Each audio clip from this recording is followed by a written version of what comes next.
Hello everybody. Welcome to my channel. I just realized that I had my speakers muted, so you guys weren't hearing music for that entire time. Oh, goodness gracious. I apologize for that. Yeah, I was vibing to my own music and I didn't even realize you guys couldn't hear it. So sorry for the 10 minutes of silence that you guys had there. But welcome in, welcome in. I hope everybody's doing well. Thank you so much for my stay safe. Hello, Kat. Hey, Lord. Hello, Taz. Also Pure. Studley, Hot Middle Edge, Kenny Ward. I hope everybody's doing absolutely amazing today. So, we will be playing some games a little bit later in a bit. But today, given everything that's been going on, I thought it would be a good idea to try to do a mental health stream. Please let me know if you guys can hear the music. It should be pretty low in the background right now. Straight up, as soon as I hit the go live button, it was already telling me that my connection was unstable. So right now, it seems like my connection is through the roof, but if it disconnects, I apologize. I will try my best to swastest to get right back on if it does disconnect. Right now, I'm just still in the red. I honestly don't even know what to do about it at this point, but here we go. Hello, Joker. Good morning. I hope you're doing well today. I appreciate the hype. Welcome in, welcome in. So, yes, as the title of our stream today says, we're talking about relationships and narcissism and basically just manipulation and stuff. And I thought it would be something good to kind of touch on today. There's this really good saying that kind of was ringing true to me these past couple of days of where when people can no longer control you, they try to control the narrative of you, which is so incredibly true. And especially when you have people who are narcissists in your life or have people that are overly controlling in your life, once they figure out that they're not able to control you, they try to get people to side with them by twisting facts, twisting what happened, and basically trying to paint you as the villain in a situation, right? Thank you for the tag. Welcome in, welcome in. Yes, everybody, we're still doing the whole networking thing. So if you guys want to go ahead and network while we're talking, please feel free to do so. More than happy to go ahead and do that. Also, the Discord link just posted in the chat right now. If anybody would like to go ahead and join in, please do so. So we were talking about just being in bad relationships where narratives can be twisted in order to kind of fit somebody else's story about you and get other people to side with them based on the fact that they can no longer control you, right? So let's start with that. And I always, if you Google this, right, it always, if you're talking about a parent-child relationship, it's never the other way around, right? It's always the parent is doing this to the child. The parent's doing this to the child. They never talk about it on the flip side of what happens if it's your child that's the one that's narcissistic and abusive, and the parent is trying to get all these resources in to try to mediate the situation, and it's just not working, right? So before I get ahead of myself, there are very classic signs that you're getting gaslighted or you're getting manipulated and things like that. And it's when somebody's trying to manipulate you, they try to give reasonings behind their toxicity and their behavior, but all of the reasons that they give you for behaving the way that they are, they try to pin it on you, right? They'll try to say, well, I'm behaving a certain way, be it at work, be it in school, being in a relationship, being in whatever, because of something that you're doing. It's never putting blame on themselves or admitting that they did something wrong. It's always, I only did it because of what you did. And that's a classic sign of manipulation. I'm not saying that there haven't been cases where parents or kids or whatever have done something that has been a direct result of what another person is doing. Absolutely. But at a certain point in time, we all have to take accountability for what we do and the actions that we take.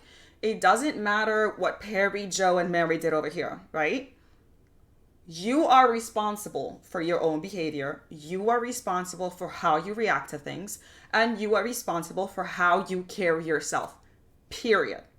Period. It does not matter what is happening externally around you. You are solely responsible for your actions. And you know, the best way to put it into perspective of why you are responsible for your own actions, no matter what, is if you were to commit a felony, right? Your sentence is not going to be thrown out the window because Harry, Dick, and Joe told me to do this. Because Harry, Dick, and Joe put me in a bad place and that's why I decided to commit this felony. No, you're still going to be tried for that felony because you are responsible for your actions. And that's the best way that I can put it. That is, every single person is responsible for what they do and how they carry themselves. That's all there is to it. Let me go ahead and read through chat really quickly. Good morning, blame it on the lag. Hello, Apple. Welcome in, welcome in. Making sure that I'm not missing anybody's messages here really quick. Ashley, thank you so much for the lyric, my dear. Kenny, of course, we are building for sure. Lady Jester, good morning. How are you doing today? Studley with the hype. Yes. Hello, Sunways. Welcome in, welcome in. Yeah, it's always Harry, Dick, and Joe. Every single time you see an excuse as to why somebody's doing something. Oh, it was Harry, Dick, and Joe that pressured me or told me to do this or, you know, coerced me into doing something. And it unfortunately doesn't work that way. Leonis Mojo, how are you? Welcome in. So they've always done the example of nature versus nurture, where they can take twins, identical twins who are genetically identical in every single way possible, raised in the same environment with the same exact experience from the moment they are born to the moment they are an adult, right? You have one twin that excels, tries to do better for themselves, takes self-accountability, and takes the right course of action to correct their lives and say, okay, I may have had some really shitty experiences in my past growing up, but I want my adult life to be different. So I'm going to be accountable for what I do, and I'm going to better myself, and I'm going to be better for other people. And then you have the other twin who was in the same exact environment, same experiences, and decides, nope, I'm going to go ahead and blame the entire world for everything that's happening to me. And I'm just going to go into victim mode, and everything that I do from this point forward, from my bad behavior, is going to be the fault of everybody else. And that's when you get people who are the abusers and the people who have addictions and that they're in and out of jail. And it's because they are constantly making excuses for their behavior rather than taking accountability for what they've decided to do themselves. Right? And that's the really, really big difference. You can see they've done experiments from very, very long time, years ago, where they have taken twins and raised them up in the same exact environment. And you always see that it kind of breaks off into two different directions. And it depends on how that person decides to carry themselves. And it has nothing to do with genetics. It has to do intrinsically and understanding that at the end of the day, you are responsible for your choices. Catching up. Tom, Dick, and Harry here in the UK, exactly. Mahler, how are you? Welcome in. I'm doing well, Lioness, just talking about this topic because just given everything that's been happening in the past couple of years, I thought it would be really, really important to talk about, right? So let's go ahead and give a couple of examples here, right? And we're talking about, I guess, back in the day, when kids were raised. They're not raised the same way that they are raised now. There was a lot of physical punishment, some of the things that if DHS, DSS, DPS, whatever you want to call it, Child Protective Services, existed back in the day, those kids would have been taken away from their homes because they would have said, you were ridiculously physically abusive to the child, we're going to remove them. Back in the day, there wasn't such a thing, right? And then you see these parents that will either repeat the cycle of oh, because my parents did this to me and abused me and basically locked me in a cupboard when I was a child, Harry Potter style, I'm going to go ahead and do the same thing to my kids because that's how I was raised, right? And then you have these other parents that decide to say, okay, I'm going to take it somewhere down the middle where I understand that my child needs discipline, but I'm not going to go to the extreme of making my flesh and blood and my child feel the same exact way that I felt growing up because that didn't feel good.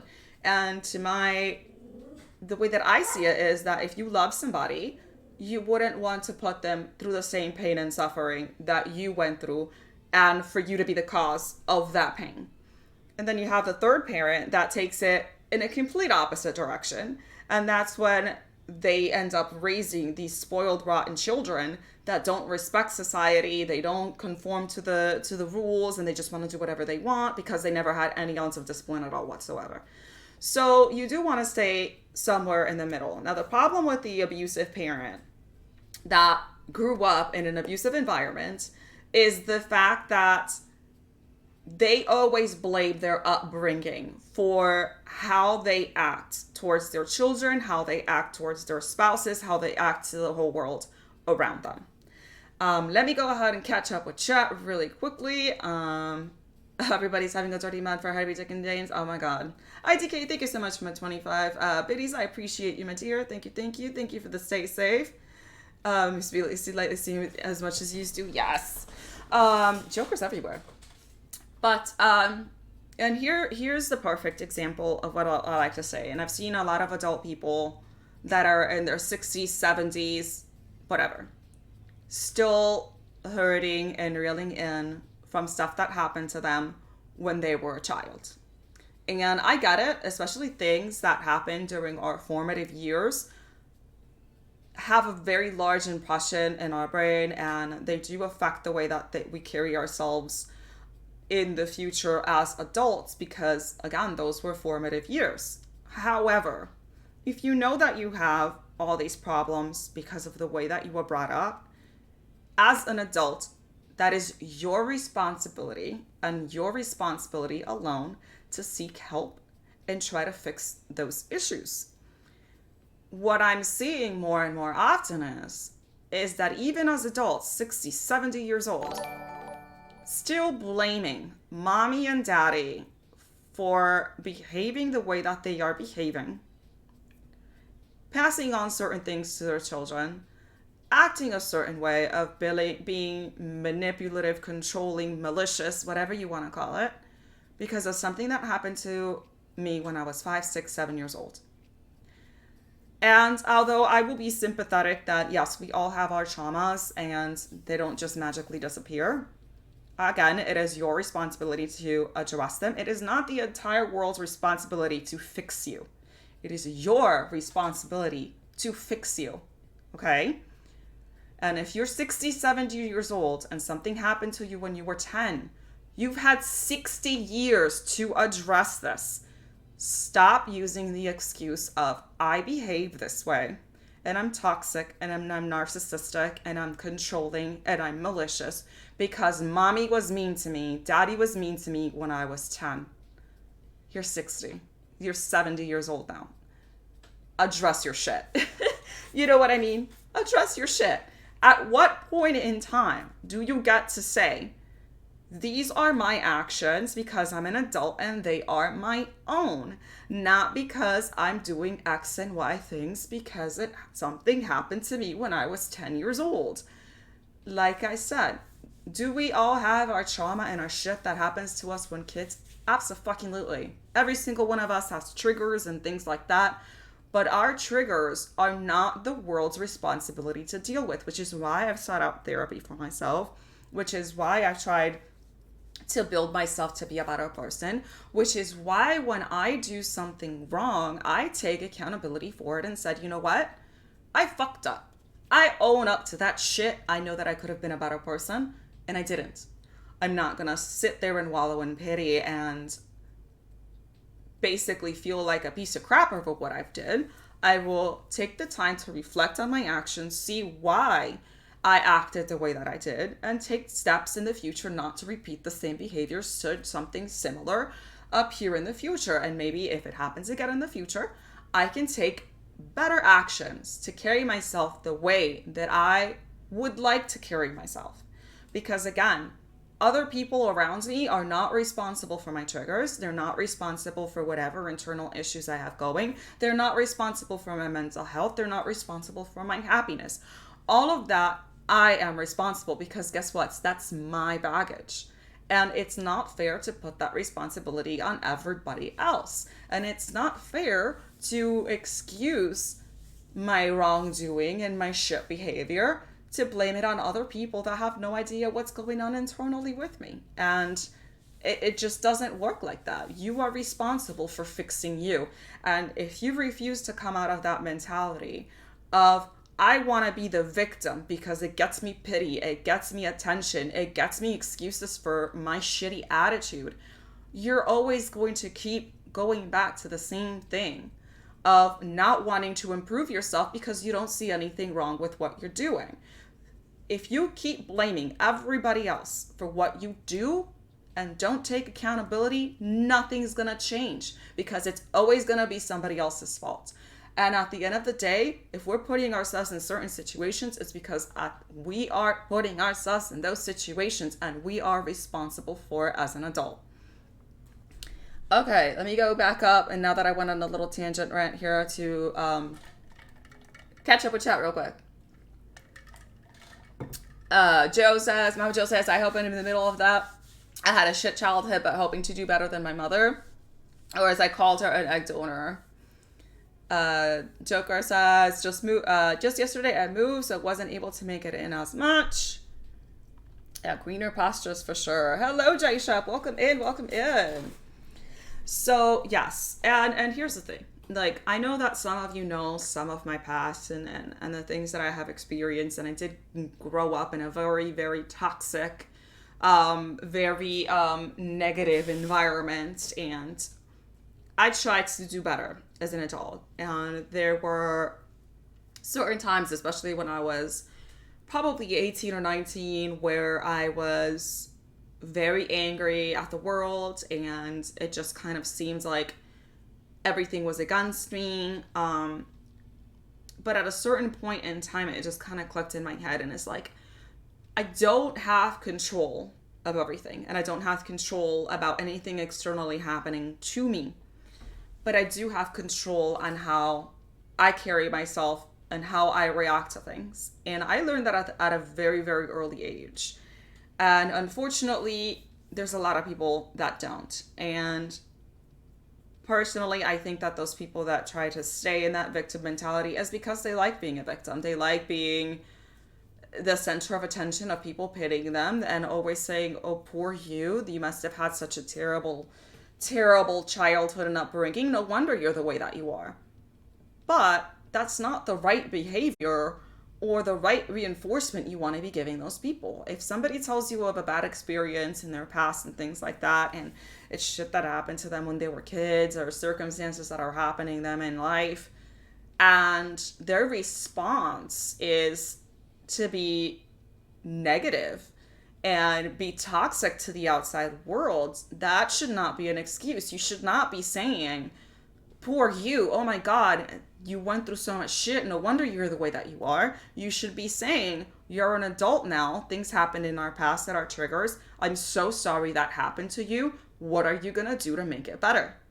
Because us fixing ourselves is our responsibility. Mr. Vegito, welcome in. Thank you so much for the hydrate. I appreciate you. Thank you. So, I know that I talked about, like, my childhood here and there with certain people here. And I've mentioned before that I grew up in a very, very toxic environment, right? Just to give a little bit of background story, I grew up in a very, very racist family where you were only accepted if you were white with blue or green eyes, super light skin, straight hair, and I was the complete opposite of that, right? I had the brown eyes, the darker skin, so with the curly hair. So from the moment I can remember, 2-3 years old, all I heard was racial slurs, how I was ugly, that, oh my God, you're just absolutely hideous. So I grew up with a really, really, really low self-esteem because I was constantly being told how I was quite possibly the most hideous creature that walked the earth, the face of the earth, because I was black. Okay? And that's the environment that I grew up with. And then to top it off, we had family members that would feed off of that, parents who would feed off of that, and basically blame me for being darker skinned, even though I wasn't the one that chose partners for them. You know what I mean? So it was really hard growing up in that environment. And for the longest time, I had the lowest self-esteem. But then when I hit like 16 or so, I decided to pursue modeling. And I was like, you know what? I'm not going to let other people tell me if I'm pretty or not based on my skin color, my hair, the texture of my hair, whatever. If I'm fat, skinny, I'm going to go ahead and pursue this. And I took it upon myself that if anybody said anything negative to me, I would, instead of being negative and toxic, I would turn it around and prove them wrong. That's what I did. I entered beauty contests, went into the modeling world. Highest achievement, I did New Jersey Fashion Week. Shortest model to ever walk the runway in New Jersey Fashion Week. All to prove them that they did not have the definition of beauty and they did not define my beauty based on what their standards were. Same thing with school. You're too stupid. You're never going to make it. You're not going to get into college. Guess what? I had a 4.0 until I graduated high school. I had a 4.0 in college with AP classes, honors classes, accelerated courses, and got my degree. Because those are things that nobody can take away from me. I could have gone a different route, be like, oh, because everybody's being so mean to me and so toxic, I'm going to get into drugs, I'm going to get into alcohol, I'm going to go into a self-destructive path. No. I knew that I was responsible for what happened to me. So I was going to take steps to prove every one of those people that had something negative to say about me wrong. And that's the best revenge you can get on somebody. It's not to go ahead and lower down on their level and send yourself on a self-destructive path because that's what they want. Give them the opposite. Show them that all of the negative things that they had to say about you, they were wrong. That's the best fucking revenge you could possibly get from anybody. Period. Muy bien, Mr. Vegito. How are you? Welcome in, welcome in. That's all you gotta do. Prove them wrong. Prove that whatever misconception they might have about you, that's all in their head. Has nothing to do with you. Whatever limitations they're putting on you based on their standards is on them, and it has nothing to do with you. That's the best thing you can do. Hello, Kim. How are you? Welcome in, welcome in. We're talking about narcissistic relationships and things like that. So just giving some examples here and there from like my personal life, and as far as like the differences on where we can take a turn to make our lives better and how we need to stop blaming other people for our actions. And that's the best thing we can possibly do. Oh yeah. Thank you. Much appreciated for y'all being here. Thank you for my 20 biddies, love. I appreciate you. And that's the thing though. Like, why would I give somebody who's being toxic, controlling, manipulative, narcissistic towards me the satisfaction of them seeing me crash and burn and self-destructing myself? No. Because all I'm doing at that point is proving them that they were right. No, I'm going to go ahead and do the opposite, and I'm going to rub it in your face and show you that all the shit you talked about was your internal issues, your internal struggles that you were projecting on me. That had nothing to do with me. It had everything to do with you and your shortcomings, and because you didn't want to address your issues, you were putting them on me. And I'm not taking it. It's not my responsibility. So what I'm going to do is that I'm going to turn around and I'm going to prove you wrong, and I'm going to do everything that I need to do to prove myself a better person than you are. And I'll do it all without having to stoop down to your level. And that's the best thing anybody could possibly do. It's like, I love the term of not giving up. I love that you said I gave me goosebumps. Just now I need to hear that. See, and here's the thing, Vegito, right? There's always going to be people that have their own issues that they're not addressing and that they're not solving, and they're gonna try to put that shit on you. They're gonna try to put the blame on you. You don't have anything to do with it, but magically it's your responsibility, right? And that's when you have to go ahead and take a step back and say, this isn't on me. And I cannot tell you how many times I've heard the phrase of, I'm in a relationship with X and Y person, they need to make me happy. Doesn't work that way. Doesn't work that way. If you are unhappy when you are single, you are going to be unhappy when you're in a relationship. It is not your spouse's, your partner's, your friends, whoever else's responsibility to make you happy. That is your responsibility, and it falls on yours and your shoulders alone. So you have any idea what you're asking of someone? The biggest load, the biggest responsibility that you're putting on someone's shoulder to just think about that for a second. I can't make myself happy, and I know what's in here, what makes me tick, what makes me think, what makes me happy and unhappy, but I can't figure out a way to make myself happy. But I'm gonna put that shit on you. It's gonna be your responsibility now to make me happy, and if you don't make me happy, that means that there's something wrong with you, and you're the problem, and that's why now I'm unhappy. What? What? Doesn't work that way. Somebody is supposed to add to your happiness, sure. Because if you're already happy and you get in a relationship and now you're miserable because they're doing things that make you miserable, that's another story entirely.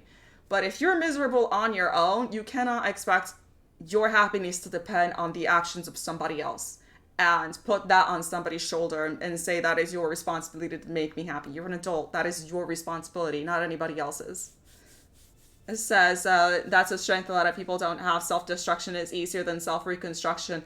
100%, lady. 100%. It is so much easier to look down at the bottom of a fucking bottle than it is to actually look at ourselves and self-analyze and take accountability, because nobody wants to hear that the actions that they're taking were wrong, because it's easier to blame somebody else than to say, oh shit, I fucked up. I'm sorry. I'm sorry has to be one of the hardest words in the English language for anybody to say. To this day, I don't know why. If I do something wrong, I don't have a problem apologizing at all, because I'm an adult. I'm human. I know that I make mistakes. I'm not perfect. And the way that you can move forward from making a mistake is by admitting that you did them in the first place, not by going to the bottom of a bottle, because guess what? Once that bottle's empty, that problem's still there because you never even addressed it in the first place. And the moment you're sober back up again, that problem's still lingering there, saying, hey, I still need to be fixed. You're not addressing me. So what do? You grab another bottle and just keep ignoring it. And it's just sitting here staring at your face like, when are you going to address me? It doesn't work that way. And a lot of people go on the self-destructive path. And once they start getting a little bit better, that problem emerges. They don't want to deal with it. So that's when all the relapses occur again. And it's like, you need to address this as an adult. And what adults do is taking accountability for what you do. Simple as that. Vegito says, word, people blame for themselves the only faults, their own faults. I quit something I love because of their negativity. It sounded like my ex. Thank you for the host, Mr. Vegito. I appreciate it. J-Chef, now that you're mentioning exes, I'm gonna go into that right now, right? Because I mentioned that besides my upbringing, I grew up with physical, mental, sexual abuse until I left when I was 16. Okay? And like mentioned, I could have gone a very, very different direction than what I decided to take my life on. And that's because at a very, very early age, I said, okay, I understand that the circumstances, because I am a minor right now, I don't have any control over. I have to move forward and try to make the best of it. What I do have control over is the way that I carry myself, my grades, whether or not I want to get an education for myself to get myself out of this shithole, right? Because I don't want to, in my head, I was like, if I go the opposite direction of self-destruction and not taking accountability for the things that I can control and doing what basically everybody told me that I was a piece of crap, this and that, whatever, I would never have gotten myself out of that situation. Nothing would have changed. So I never did drugs. I never skipped school. I never did, got drunk as a teenager or whatever. I did drink as a teen because in Puerto Rico, it's very normal for kids to have a drink here and there. It's not taboo over there as it is over here. So yeah, I had a drink here and there, maybe a glass of wine or something like that, but never got drunk. Never as much as even touched weed. Nothing. Because my logic was the most precious thing that I have right now to get me out of the situation is my brain. So I'm not going to do anything that is going to go ahead and detriment that for me to get myself out of the situation. Because at a very early age, I learned that I didn't have anybody to count on. How I was going to get myself out of that situation was going to be entirely on me. And if I knew, and I realized that as a child, you cannot tell me you cannot possibly realize that as an adult. So whenever everybody as an adult tells me, oh, I'm stuck in this situation, this and that, I'm like, I realized that shit when I was a kid. Get your shit together. Pull yourself out of that, because at the end of the day, it is up to you to choose to be different. It is up to you to better yourself. And until you decide to do that, nothing's going to change. You do what you need to do to better yourself. And don't listen to everybody else that's saying that you're being selfish and you're doing this and you're doing that because you're trying to better yourself and work on you. You do what you need to do to improve your chances, also without being an asshole to the people around you. That's first and foremost. Hello, Lucky. Welcome in. Yeah, it is completely normal in Puerto Rico to just go ahead and drink, for sure. And Lucky Willow, at what portion do you disagree on? I love it when people talk to me because I wanna know. Linus Mojo says, one of my exes kept trying to get me to do drugs, but I was like, nope, never touch them. Exactly. I cannot tell you how many times I was out for drugs and shit as a kid.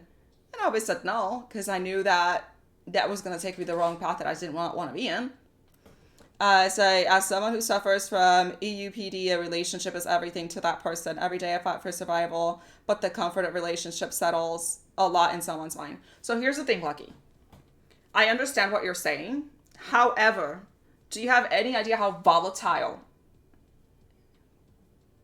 your security and your happiness is right now, because you are putting all of that weight on a person? Your happiness, you're building yourself, and all of that has to come from you, because nothing in life is guaranteed. All right. And I was going to get to the point of like my first relationship. So, hold on, let me read chat real quick. It says, I think a lot of people don't want to say sorry because of their pride. I've also seen a lot of good people go through a lot, become narcissistic. The domino effect is a crazy thing. Very few people flip all that negativity into positivity and make it into something beautiful for themselves. Absolutely, lady. So to go back to what Lucky's saying, right? I was going to get into the topic of my ex.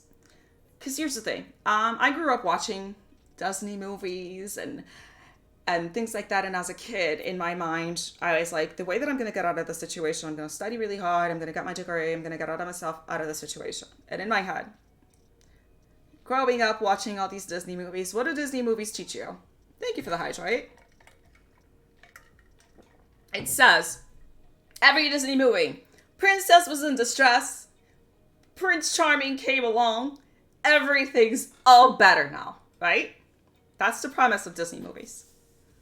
Does it work like that? Hell to the no. Hell to the fucking no. No, it does not. My Prince Charming, okay, was no goddamn prince, all right? And he accounted for all of the problems that I had as an adult, and I'll get to that in a second. Let me read what Vegeta said. Riku, in your life, how many times did you have walls in a way, and how many people told you that you couldn't do this and that? And I'm facing that in my personal life right now. Oh yeah.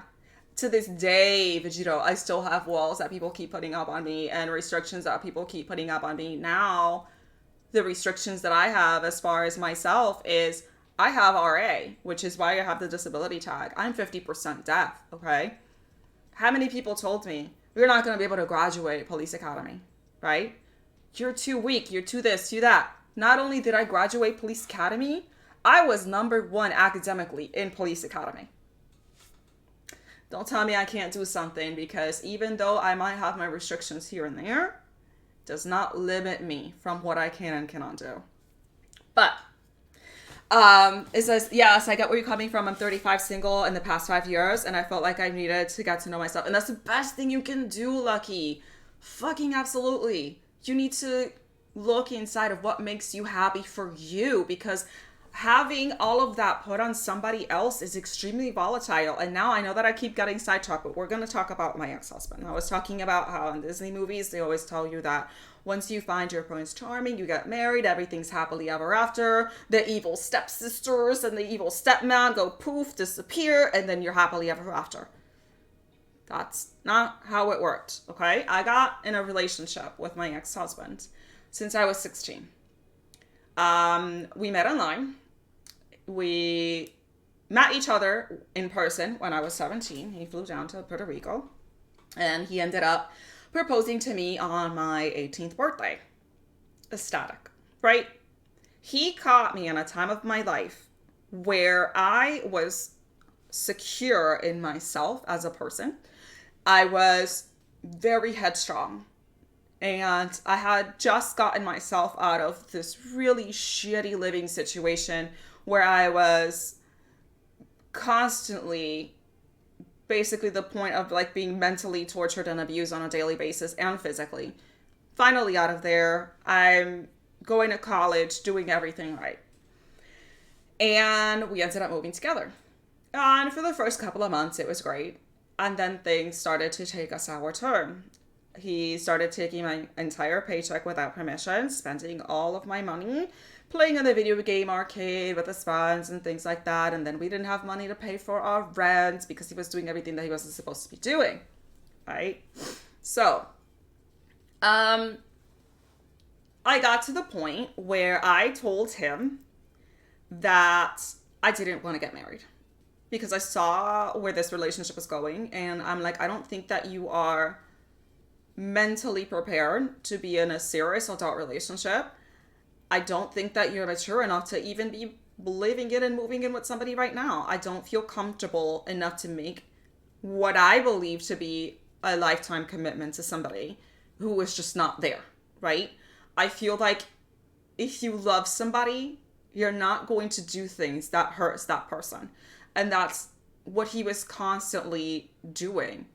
To the point that if you don't care about someone's nourishment, that you're spending their entire paycheck and you don't care if you have a roof over your head, that's not you being mentally mature to be handling an adult relationship. So when I told him that I did not want to get married, I tried to phrase it as nice as possible because I don't like hurting feelings. He basically threw a tantrum, started crying, sobbing his eyes out that he would do better. Please don't cancel the wedding. I want to get married. All 9 yards. And what he did was being completely controlling and toxic because what he really wanted was somebody to support him financially while he didn't have to do anything. And he guilt-tripped me into getting married. Okay. We were together for 10 years. In 10 years, he never cooked, he never cleaned, he never had a job. All he did was spend all of my money. Wouldn't even spend any time with me because all he did was play video games 24/7. At the end of our relationship, he ended up cheating and left for a girl, and I say that in quotations because that's a story for another day right now, that he met online. And he had the audacity to tell me that when he left, that he was leaving for somebody that did more for him in 3 months that they were talking online than in the 10 years that I was there for him. Mind you, in the 10 years, I was clothing, feeding, putting a roof over his head, paying for anything and everything that he ever owns because he never held a job. We had a kid together. I was the sole provider for that child. He went to the extent of slapping my son across the face because my son was 2 and asked for a sandwich and he was hungry and he was too busy camping Cortana in Final Fantasy 11, and that was, taking away from his video game time. That's the kind of person he was. And whenever I did try to leave in that relationship, he had a way of being extremely manipulative, of saying, I left my entire family and friends back in the UK for you, so you owe me. And he knew how to make me feel guilty and feel like garbage. But after 10 years, that's the only thing that you can come up with that you've added to this relationship, is the fact that 10 years ago, you left London to move to Florida with me and start an adult relationship, and you left your family and your friends behind, and you cannot add a single extra thing to try to guilt trip me with? Imagine that. Imagine that. Well, thank you, Vegito. I appreciate you. Starfooty, welcome in, my dear. I appreciate you. So imagine that. That's the only thing that you have, right? He told me that the reason he hadn't amounted to anything in life was because I was holding him back. The reason he was only, not having a job, not having a career, is because wife over here is paying for everything for you while you sit on your ass and play video games all day and don't even take care of your own kid. Wow. So he left back to London in 2012. It's been 10 extra years since I was married to him. And this was me holding him back. Where is he 10 years later? Oh, that's right. Me holding him back. He's got 10 years to get his shit together. But that was my fault, right? 10 years later, he is still sleeping on mommy's couch in London. But that's me holding him back. Imagine that. J Chef said, if you supported me in real life, I would be the best house husband ever. I know, like, damn, make me a goddamn sandwich when I get home. Shit. Not even.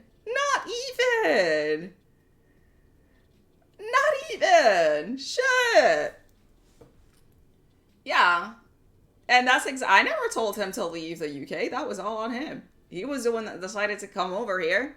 I would have been more than happy to move into UK myself. Are you serious? But then he knew that if we went to the UK, I wouldn't have my worker's permit, so he would have to work. And he didn't want to do that.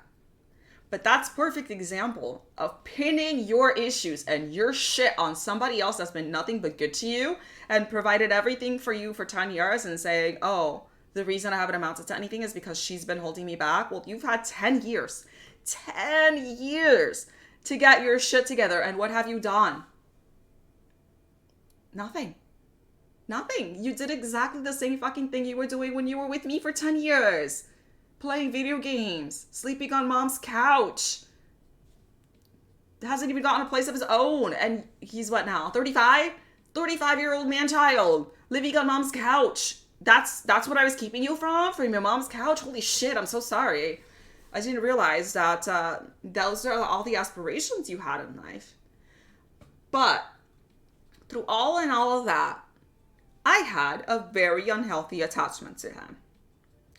To the point that when he left, I fell into possibly one of the biggest depressions that I have had. And I think that's the first time that I questioned my own value as a human being. Because here I was, right? 10 years that I basically lived for somebody. 10 years that I gave somebody everything. I would have gone out without essentials and necessity for myself to make sure that he was provided for. But somehow, even after all of that, I was still told that I was a piece of shit garbage person and that I was not worth his time. And when he left, I thought, oh my God, it's the end of the fucking world, because he would always tell me things like, oh, you're too old now, nobody's gonna love you. Basically all of these really controlling things to get me to stay.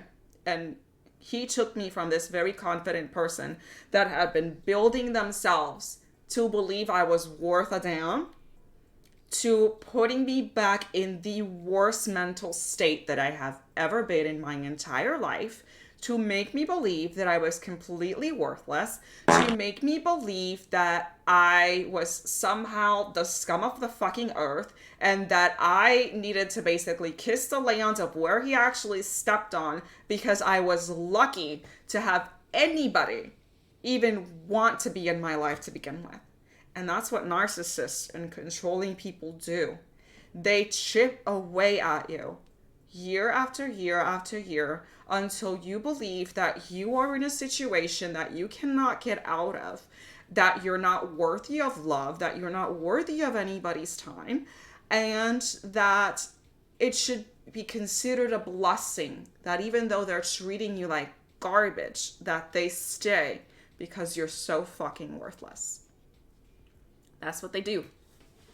That's what they do. And the best thing, even though I didn't see it at the time that he could have possibly done, was to cheat on me and leave. Because I was to the point that when he left, I was even fucking suicidal. Because I felt that worthless. Okay? But one thing that taught me was that A, happiness is dependent on myself. And B, you could go through the worst thing that you could possibly go through, that I literally thought that without him I would die, my whole world would fucking end, and that I had nothing else worth living for. But I survived it. And he taught me a very, very dangerous lesson that day. And it's one thing that I have said from that point forward, is that I don't need people in my life. I want them in my life. Do not get the two confused.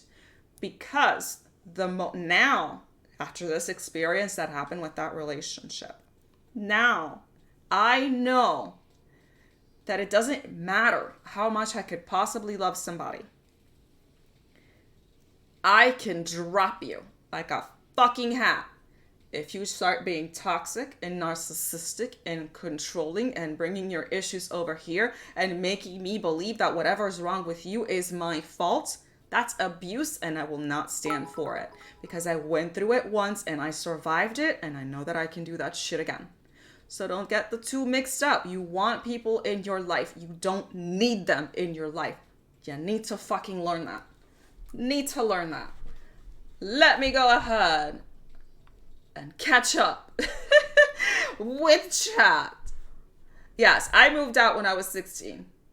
The first 6 months he should have sorted his shit out. Yes, he should have, and he didn't. Yes, he should have.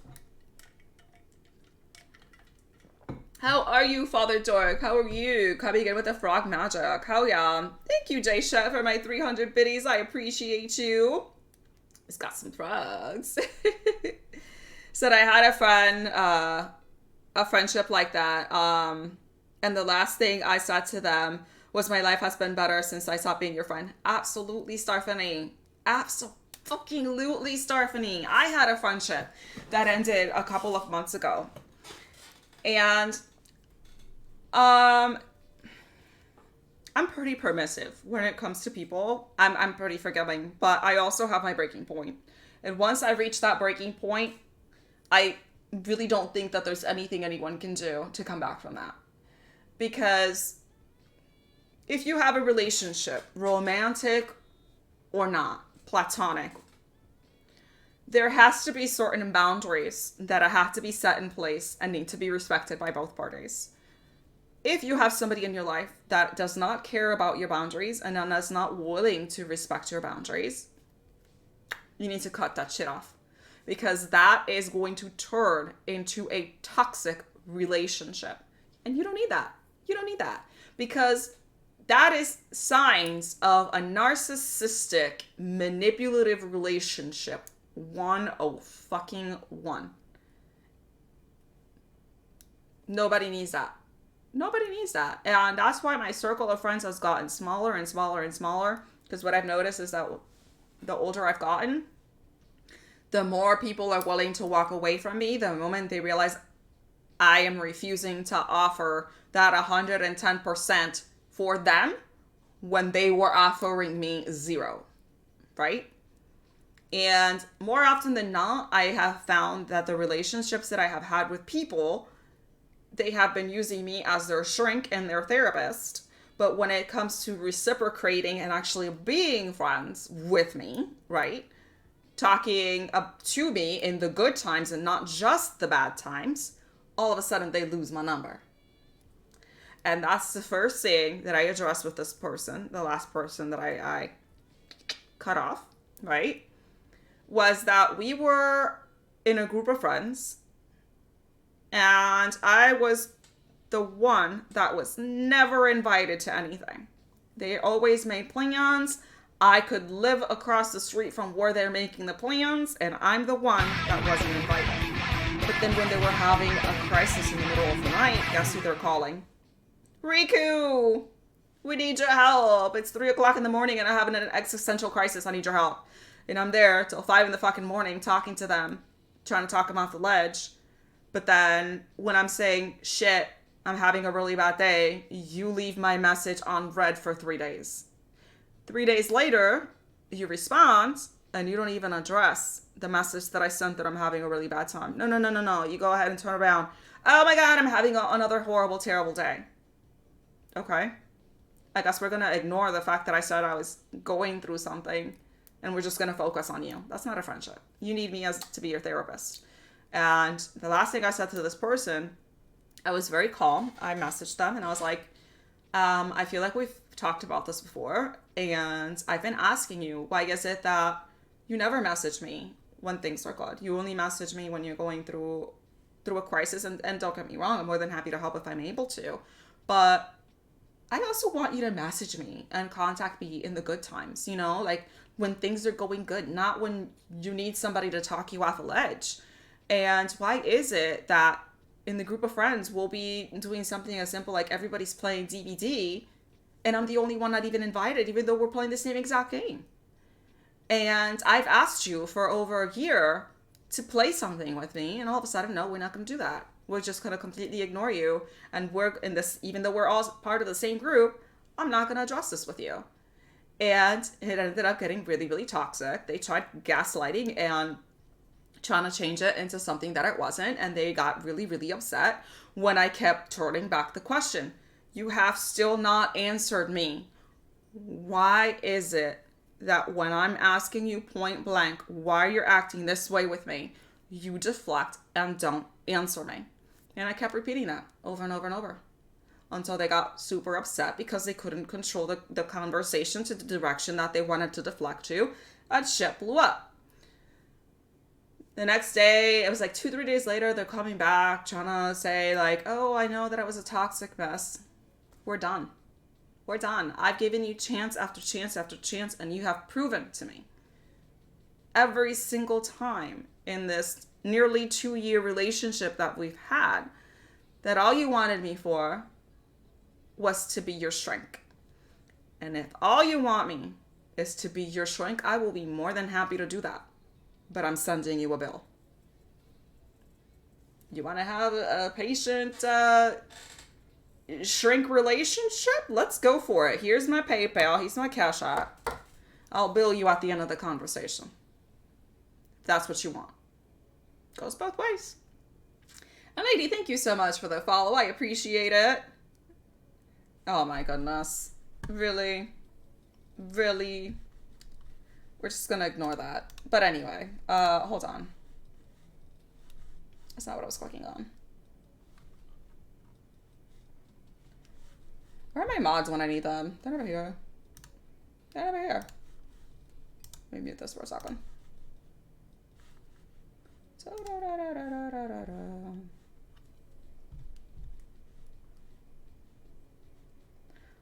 Somebody explain to me how it's been so freaking long since I had to go into mod chat.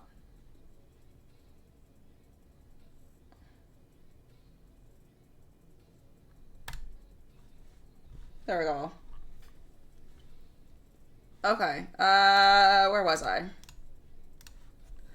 Anyway, hello, Ig. How are you? Welcome in, welcome in. I appreciate you. I hope you're doing well today. We're just talking about narcissistic friendships and relationships and things like that. But yeah, I think Julia, thank you so much for the lurk. I appreciate it. And how about we just time that out? Hold on. So, yeah, the moral of the story is what I keep saying is like at the end of the day, when people cannot control you, they'll try to control the narrative. Don't let them do that. And like I said, one thing that I have learned from all of the experiences that I've been in is that you don't need people in your life. Do you want them in there? Sure. But never make the mistake of thinking that you're somehow going to die just because somebody is no longer in your life. And like I said, that is the most dangerous thing my ex-husband could have ever taught me. Because now that I know that, I don't take shit from anybody. I'm going to do what's best for me mentally. And if you as a friend, partner, relative, whatever, are not okay with that, there's the door. I have spent way too much time catering to other people and not taking care of myself mentally.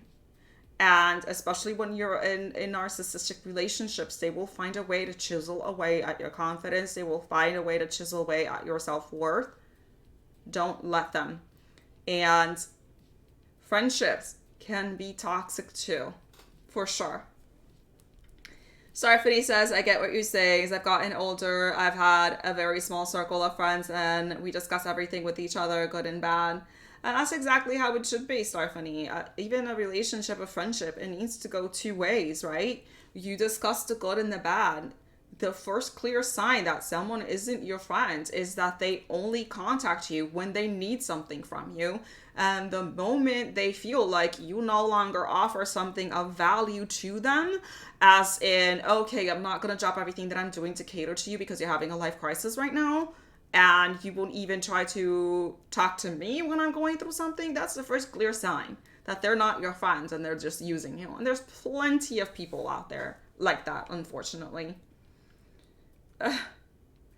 It's like, I believe by the previous comment that this half-life was not long. Probably not. No, we're just gonna go ahead and get him off there. We don't need that in here. You always got some rando coming in here with a random comments. Brooktide Gaming, how are you? Welcome in. Lord Right Ale coming in here with the hearts. But, you know, that's what I've been saying. And it's like, at the end of the day, personal accountability, man. So, Brooktide Gaming, we've been talking about toxicity and relationships. And what being in narcissistic relationships to you, and what going up with broken parents and being in broken relationships can do to someone. I know that we all probably have stories here and there about situations like that, and still the name of the game, I will continue to say that it's personal accountability, because like I said, might not be able to control external factors, but we can control how we'll react to them and what kind of power we give to those external factors. You tell me. We will discuss it. We will discuss it. And we were talking about also how dangerous it is to place our success or our happiness, our overall level of life satisfaction, depending on whether or not someone is in our lives. And that's, like I said, it's incredibly volatile. More often than not, I've learned from a very early age that people don't stick around, they walk away. And if you are basing your entire means of happiness on whether or not someone is staying in your life, you're setting yourself up for failure and disappointment. You need to make sure that you have something that makes you happy for you, achievements that you're doing in your life that you've had on your own that are not tied in and dependent to another person. Because should that person that you are putting all of this importance onto were to disappear, then you have nothing left. It's a lot easier to rebuild when you still have a foundation because you've bettered yourself for yourself than it is when you've built your entire life around one person and then that person leaves and you're left with nothing.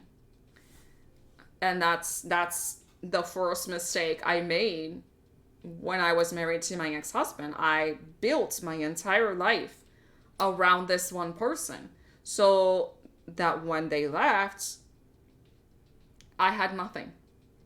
And I ended up having to start to build a foundation again on my own, on things that would make me happy for me.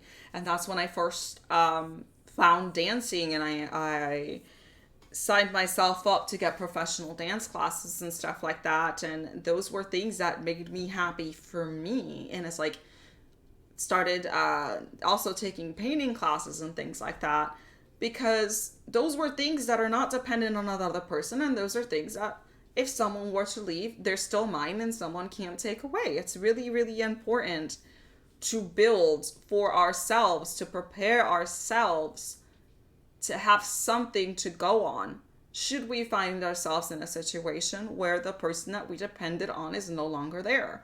And I can't even really say that I depended on him because, like I said, he never worked in the 10 years that we were together. It was the fact that he had torn me down to the point that made me feel like I had no value. And that if he were to leave, I would be alone for the rest of my days. And I had to work on building my self-confidence back up and building my self-worth back up before I could tackle and being out there in like the dating world and thinking that I have something to offer. Because had I jumped into another relationship right off the bat after that, considering how low my self-esteem was, I was going to go back into the same exact cycle, because narcissistic people feed off of that. And that's exactly the people that were going to be gravitating towards me, because I wasn't going to be saying no, because I was just going to consider myself lucky at the fact that anybody was trying to stay in my life in the first place. And that's just not the kind of relationship that you want to be in. That's not the kind of thing that you want to build towards. So yeah, that's kind of the name of the game that I decided to talk about today. And there were a lot of things that were kind of happening in my life right now that kind of led to me doing this stream today. And one of them is relationships with parents, relationships with children. And one thing that I feel like it's never addressed, and being as a parent, especially as a teenager, being a parent of a teenager, is a lot of the times you will always hear online that if a child is this way, it's because the parent did this. I've seen so many examples where a parent has tried everything. They've taken their kid to counseling, therapy, moved them from schools, trying to give them a better environment, trying to talk to them, anything and everything possible to try to get their kid back in the right track, and the kid just doesn't want to. And I think a lot of the times people forget that kids and teenagers have a mind of their own. And it goes the same way as an adult, that it doesn't matter what an adult external person does to try to help the teen, the child, or whatever. If they don't want to change, you can call baby Jesus himself. It's not going to change. And the reason I say that is because change comes from within. Just how happiness and satisfaction comes from within. And if I'm doing X and Y negative behavior, and I don't see anything wrong with my behavior, or I simply don't want to change my behavior, it doesn't matter how much therapy, how much advice, how much love and support, or anything anyone's given you. It's not going to change that behavior because you don't want to change it yourself. And you see that most commonly happening with people who have addictions. You can get them to rehab. You can get them into counseling. You can go above and beyond to be the most supportive, most listening person that you could possibly be, and be there for them. It's in the ups and downs. But if they choose that they want to have their addiction, there is nothing anybody can do. And it's the same exact situation when you have troubled teens or troubled children. At the end of the day, if they don't want to change their behavior, it's not going to change. And personally, right now, this morning, I actually got a call. My son is staying with my mother. The reason we decided to go into that conclusion for my son to stay with my mother was because, first of all, for safety reasons, I'm not going to go into all of everything that was happening. But after my ex and I got divorced, I made myself solely responsible for my son. I made sure that my work schedule revolved and worked around his school schedule. So he was with me from the time he left school, from the time he went to bed. So I made sure that I was present for absolutely everything. So it wasn't like I was a neglected parent, or that I wouldn't feed him, or that I wasn't taking care of him, or that I was focused on other things. From 5 o'clock, which is when he left and he would get home, to the time he went to bed, and the entire weekend, he was with me. If I had to go to the grocery store that's across the street, he was coming with me. So I made sure that I wanted to be a present parent, unlike what I had growing up, because I know what that's like. And got him into counseling, got him into therapy. Nothing was working. One of the last things he was doing that was the decision why we ended up moving him over to my mother's house was because he started leaving through the window and coming home at 3 and 4 o'clock in the morning. I would sit him down, ask him, where are you going? Why are you leaving the house? This is dangerous. You have no idea what kind of people are out there. This is really concerning for safety reasons. And he was about 10 when this started happening. And we could sit him down and talk to him and explain the dangers. Yes, I understand. I won't do it again. 2 days later, leaving through the window, coming back home at 3 or 4 o'clock in the morning. So it got to the point where he was getting into dangerous behavior as far as hiding knives and things like that into his room, which I'm not going to get into, but started disrespecting his teachers in school, started getting into a whole lot of trouble. Nobody could figure out what it was. Everybody that talked to him, he would just kind of brush it off. And it got to the point where he's just like, I'm going to do whatever I want to do. I don't care what anybody says. This is what I want to do, and you can't change my mind. So I have to work a full-time job because y'all know fucking living in the United States is expensive as shit. And unfortunately, you can't do it on one income, especially if you own a house and car and you have mortgage and bills to pay. So it's not like I could just leave my job and focus 110 of my attention to him, because he was still having 100% of my attention because I didn't work when he was out of school. And in the mornings, I would get him ready to school, drop him off in school, and then I would pick him up.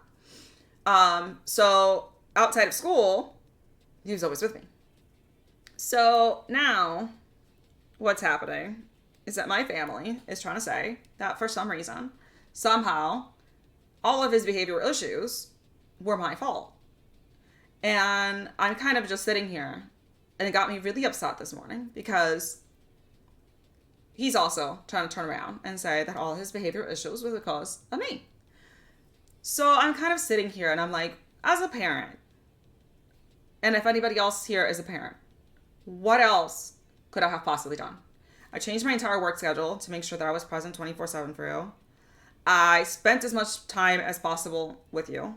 I tried to talk to you. We got you into counseling. We got you into therapy. We moved you from schools. I talked to the teachers to see if there was anything that we could arrange to try to get you extra help. Nothing that I did worked. So last resort, because you're getting yourself into a situation where you could have easily gotten kidnapped, because you don't know who's around here driving around at 3 and 4 o'clock in the morning. Until this day, I still have no idea where he was going. we made the decision to send you over to live with grandma because she could keep a better eye on you, and she had alarms and stuff like that in the window so that you couldn't escape through the middle of the night and go God knows where. But then now you're going to turn around and try to tell everybody that the reason you were misbehaving is because you somehow felt abandoned and neglected. And I'm just kind of sitting here like, I'm the type of person that if I know I did something wrong and there's something that I need to take accountability for, I will be the first person to do so.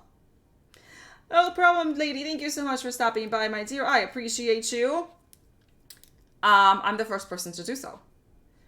But there is nothing that I can think of that would have pinpointed to that direction. I try to make myself as available as possible as to be able to talk, to be able to listen, try to get as much help as we possibly could if it was something that I couldn't handle on my own, and it was just not working. So what else could I have possibly done? Because I'll keep saying it, at the end of the day, if you're going to behave a certain way, it's because you want to behave that way. And if you don't want to change that behavior, there's nothing anybody else can possibly do to change that. And that's exactly kind of what I told him. And it's like, you can pin your behavior on me if you want, sure. But you can't pin your behavior on me and not tell me what else I could have possibly done to prevent you from doing everything that you were doing, which is why we ended up having to move you in the first place for safety reasons. What can I possibly do? So yeah, that's why we ended up doing this stream today. And if you go online, you try to see parents trying to seek help for behavioral issues with their children. And there's a lot of judgment behind that. There's not a lot of support behind that at all. It always goes to, oh, if your kid's behaving X and Y way, it's because you're a shit parent and you don't know what you're doing. And all kids are innocent and all kids do no wrong. And it only happens because a parent did this. And in a lot of cases, sure, that's true. But what happens in the cases where you've tried to go above and beyond and do everything possible to try to get your kid to do the right thing, not be self-destructive, and they're still doing self-destructive things that hurt themselves and everybody else around them. I mean, there have been cases of kids who are psychopaths and sociopaths that lack absolute, complete empathy. And there's nothing a parent can do to change that behavior because it's something that is from within. So what do you do in those situations? And I think it's really unfair for everybody to just kind of jump up, like they say, like crows on a carcass, instead of offering help and advice. It's always like, you're a terrible parent because you think this way of your kid. You're a terrible parent. Okay, well, I'm a terrible parent for trying to get my kid help. I'm a terrible parent for trying to make myself available and try to find ways to correct this behavior because it's self-destructive and I can see what direction this is going and I am out of options and I have no idea what to do at this point. You know what I mean? Like, what are you supposed to do from that point forward? And that's kind of one of the reasons why, like I said, I did the stream today. And if there are parents struggling out there, listen, I feel you. It's like, I'm not a parent, but to me, it sounds like you did everything you possibly could to help him. Stephanie, like, and that's the thing. I tried, which is why it got me really upset this morning, being told that if he's not doing better or if he's not doing this and that, it's automatically because I failed as a parent. And I was like, that's not entirely true. I've seen so many cases where a parent can go above and beyond to try to help their kid, but if they don't want to help themselves, then, you know, we're talking now somebody that's almost 16 years old. They have a mind of their own. And this isn't a little kid that we're talking about. It's like the matter of drugs. You can sit there and talk until you're blue about the dangers of doing drugs to a 16-year-old. And guess what? If they want to do drugs, they're going to do drugs. And there's nothing you can do about that. It's not a matter of how you raised them or what you're doing as a parent. It's a matter of them making their choices because they have a mind of their own. And I was like, again, pinpoint to something that I've done to cause the behavior. that's gotten to this. Like, I did everything that I possibly can. I'm a human being. I'm one person. I'm also dealing with my own personal shit as best as I can. But I'm not going to sit here and have my entire family accuse me of being a failure as a parent when I did everything and anything that I possibly could to try to remediate the situation and make it better, and nothing that I did worked. My son pretty much acted like he absolutely hated me from a very early age. I have no idea why. He was never abused. He was never neglected. The first time I ever spanked him, he was like 9 years old, and it was because he went to school and called a little African American boy the N-word, which is not acceptable. And he needed to learn. And it wasn't like, oh my gosh, no, it was like literally a pat in the butt. Don't do that again. You know what I mean? So to go to that extent of to say like, oh, it's because of your parenting and this and that. Come on now. It's like too many people on the outside think when a person becomes a parent, they all of a sudden become this superhuman who must do everything right, or they're a failure. We're still regular people and try to do the best we can. And hot metal edge, absolutely. I cannot tell you how many times I have heard that once you become a parent, you stop being a person. All you're seen as is as a parent. So no, you should not be allowed to try to better yourself. You can't go to college. You can't have a job. Everything and anything that you have to do has to be for your kids. I'm like, wait, what? I don't disappear the moment I give birth to another human being. I'm still a person. I'm still a person with wants and needs. And my needs should not be above his, but his needs shouldn't be above mine because I'm still a person. And if anything, since the moment he was born, his needs were always above mine, to the point where I'm just turning myself blue trying to figure out ways to do better by him because I didn't have that growing up. And it's like, why do I automatically need to disappear and I have to be completely miserable and throw away my wants and needs just because he's my son? That doesn't make any sense to me. And how society always pins it like that you just disappear the moment another person is born in your life. Like, no, I'm still a person. And that has been so irritating to me. Listen. And it's like, they'll always say, you need to do more, you need to do more, you need to do more. But then when you ask what more is, not a single person knows the answer to that. I'm like, okay, listen, I got my little pen right here. Let me take notes. What else can I do? Just be a better parent. Okay, I'm taking notes. The pen's right here. What else can I do? If you cannot give me a what else can I do and give me examples of A, B, C, D, E, F, G, then you need to shut up because you don't know what you're talking about. You're judging because you want to judge, because maybe you haven't even been in that situation. And you want to feel superior that, oh, if I were in that situation, that wouldn't happen to me. And most people that even say that don't even have kids. All right, I'm taking notes. Tell me, what else could I possibly do? So simple as that. And like another thing that they were referring to is like, whenever I did go try to talk to my son or went to visit him over at my mother's house, he acted like he didn't want anything to do with me.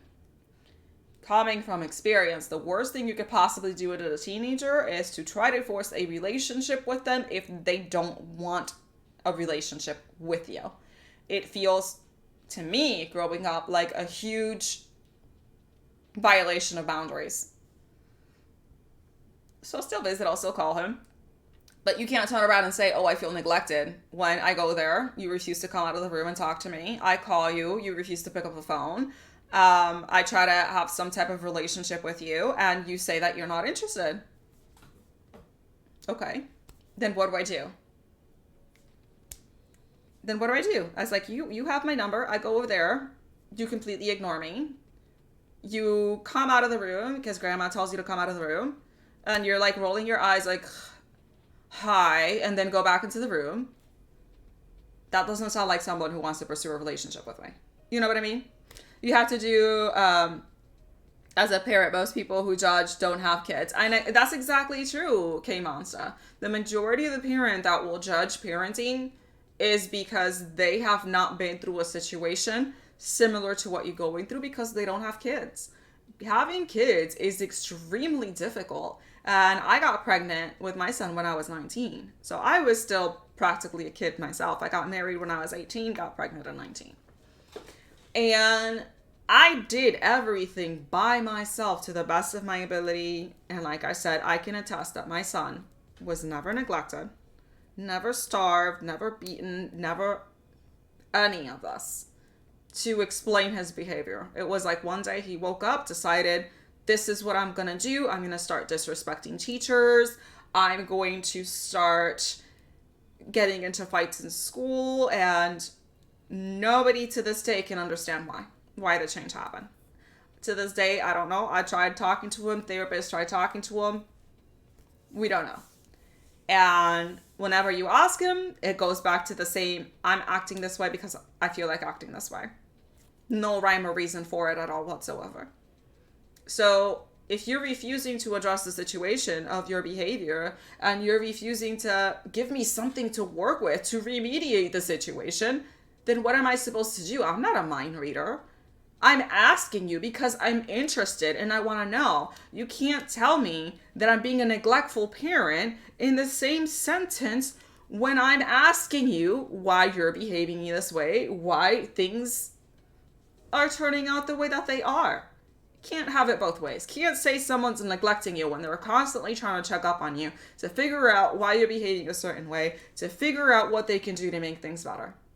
That doesn't sound like someone who's abandoned and neglected you. Does that sound like someone who's abandoned and neglected you?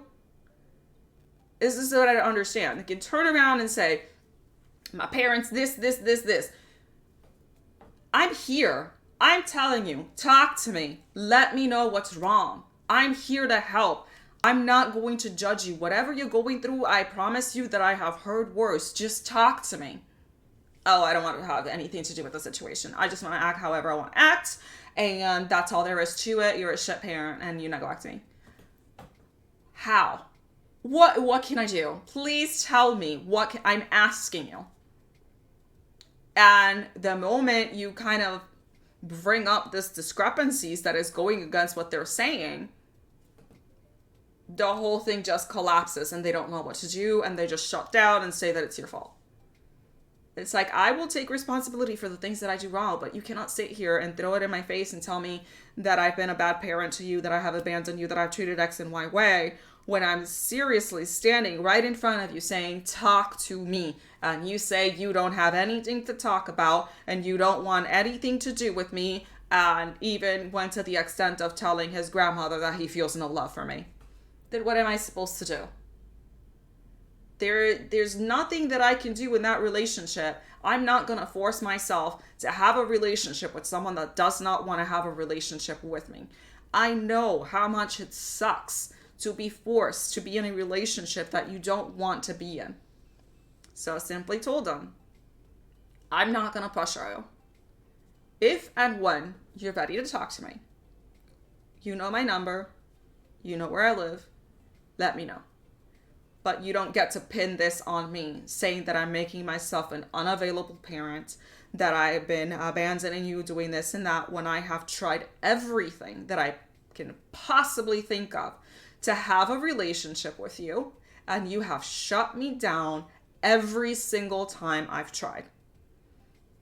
Every single time I've tried, you refuse to talk to me, you refuse to pick up my calls, you refuse to see me when I go visit you. What am I supposed to do? And I've talked to him and I was like, listen, right now he has a full scholarship to go to college. And there's certain things that he's been doing at this point that is putting that in jeopardy. And I tell my son, the last time I called him, I was like, I understand that you're 15, you're almost 16. So you're not probably thinking about this straight. But I would have given anything to be in your situation as a teenager, to have a full ride, a full scholarship, to go to college, get a degree, do something in your life, get a career, instead of having to depend on all these student loans and stuff like that, that you're going to be paying until the day you die. and you're squandering and doing things in school that are going to cause you to lose such an amazing opportunity. And right now you're not thinking of it as much because you're thinking of other stupid shit you don't need to be thinking of. And he'll say he'll understand. He'll turn around and do the same exact thing that we'll get a call back from school saying that his scholarship is in jeopardy because of the things that he's been doing in school. It's like, I've done everything that I can. At the end of the day, to be in a relationship, it takes two people. It takes two people. It's not going to work if only one person is willing to put in effort. And I don't care if that's a parent-child relationship, a friendship relationship, or a marital romantic relationship. A relationship, by definition, requires two people. Two people need to put in the work. It does not matter. You can, like I said, turn blue trying. But if this other person over here is not willing to budge and move forward to make a relationship work, doesn't matter what type of relationship it is, it's not going to. It's simply not going to. And that's exactly what I'm trying to get my son to understand right now. Now it's like, you can feel unloved, discarded, unwanted. But when are you going to address your behavior? Right? Because you'll complain that everywhere he goes, people dislike him. I'm going to tell him, just sit on that for a second. Everywhere you go, people dislike you. Why? He got into an event where he was in another school. It was lunchtime. He was sitting down eating his lunch. Another kid that he doesn't know came around with his tray, tried to sit down next to my son. What does my son do? He turns around, punches the kid twice in the arm, and tells him to get the fuck away from him. Kid hadn't even said anything to him. He was just sitting next to him in lunchroom on a table. And I said to him, if it was the other way around, this kid that you don't even know, right? If it was the other way around, there was some kid randomly sitting on the table. You were going to sit next to them. You haven't even said two words to them. And the kid turns around and punches you twice and says, get the fuck away from me. Would that be someone you want to pursue a friendship with? Probably not. Probably not. So I told him, you need to stop blaming everybody else around you for treating you X and Y way when your behavior is what's making people treat you X and Y way. Why would that kid want to be your friend now if the first impression he has of you is the fact that he tried to sit next to you and you punched him twice? Why would anyone want to have a relationship with you when your first reaction is saying, I don't want to talk to you, I don't want anything to do with you, I'm just going to go ahead and lock myself in the room and then go ahead and say that you're abandoning me and neglecting me? He even tried to get me in trouble with DSS, CPS, whatever you guys want to call it, okay? He tried telling teachers that I would tie him up on a chair and lock him in a basement and not feed him for days. Mind you, that the first hole in that story is the fact that I live in Florida. We don't have basements in Florida. So I got called into a lovely, lovely meeting where Child Protective Services was in the school and the teachers and the principals made me sit down in a lovely little round table to discuss on whether or not I was abusing my child and not feeding him and tying him up on a chair for days at a time and making him stay in the basement. So I very calmly sat down and I explained, and I was like, I've never, ever tied up my child in any way, shape, or form. I have locked his door because he was getting up in the middle of the night and playing with knives. That's dangerous. I didn't want anything to happen to him. We have an intercom from his room to mine, so that if he needed to come in and out, I had him monitored for that reason. That's first thing. Second thing, how could he possibly be tied in any location, even discarding the fact that I don't have a basement because I live in Florida. Let's discard that. I've never lived in a place with any type of basement at all whatsoever. Discarding that. How could he possibly be tied up for days, as he claims, with no food, no water, no nothing? He comes to school cleanly dressed, groomed, fed. He has not missed a single day in school. So how could he possibly be tied up anywhere for days when he has perfect attendance in school? It's another thing. And third, how can you say that he's not being fed when I send him with snacks to school every single day?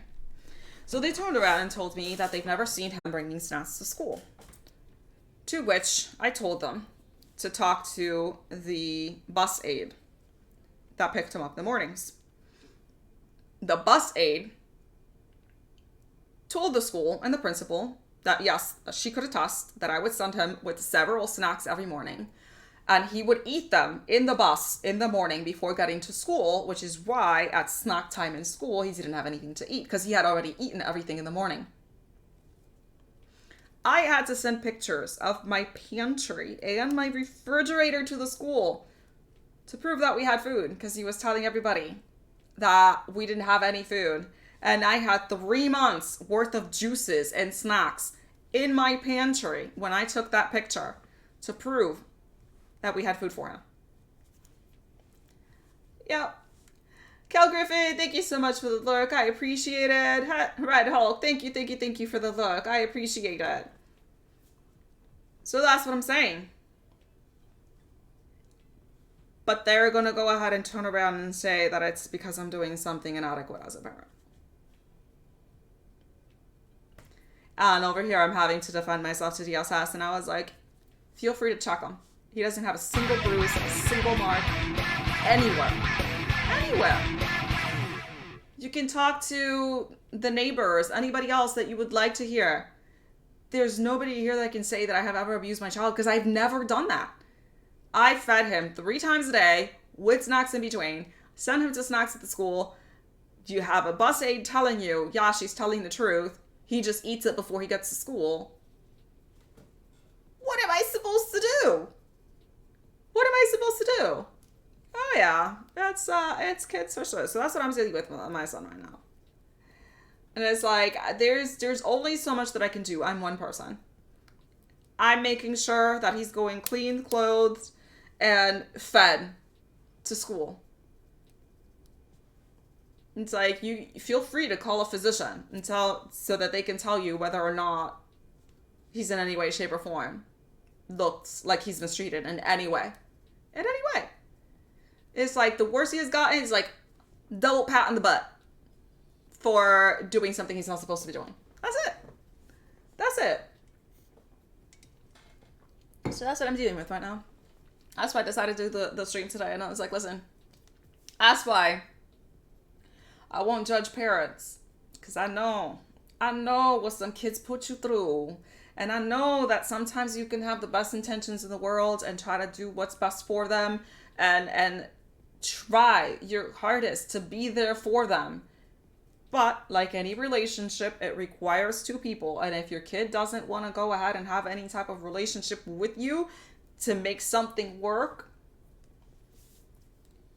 it's just not going to work. It's as simple as that.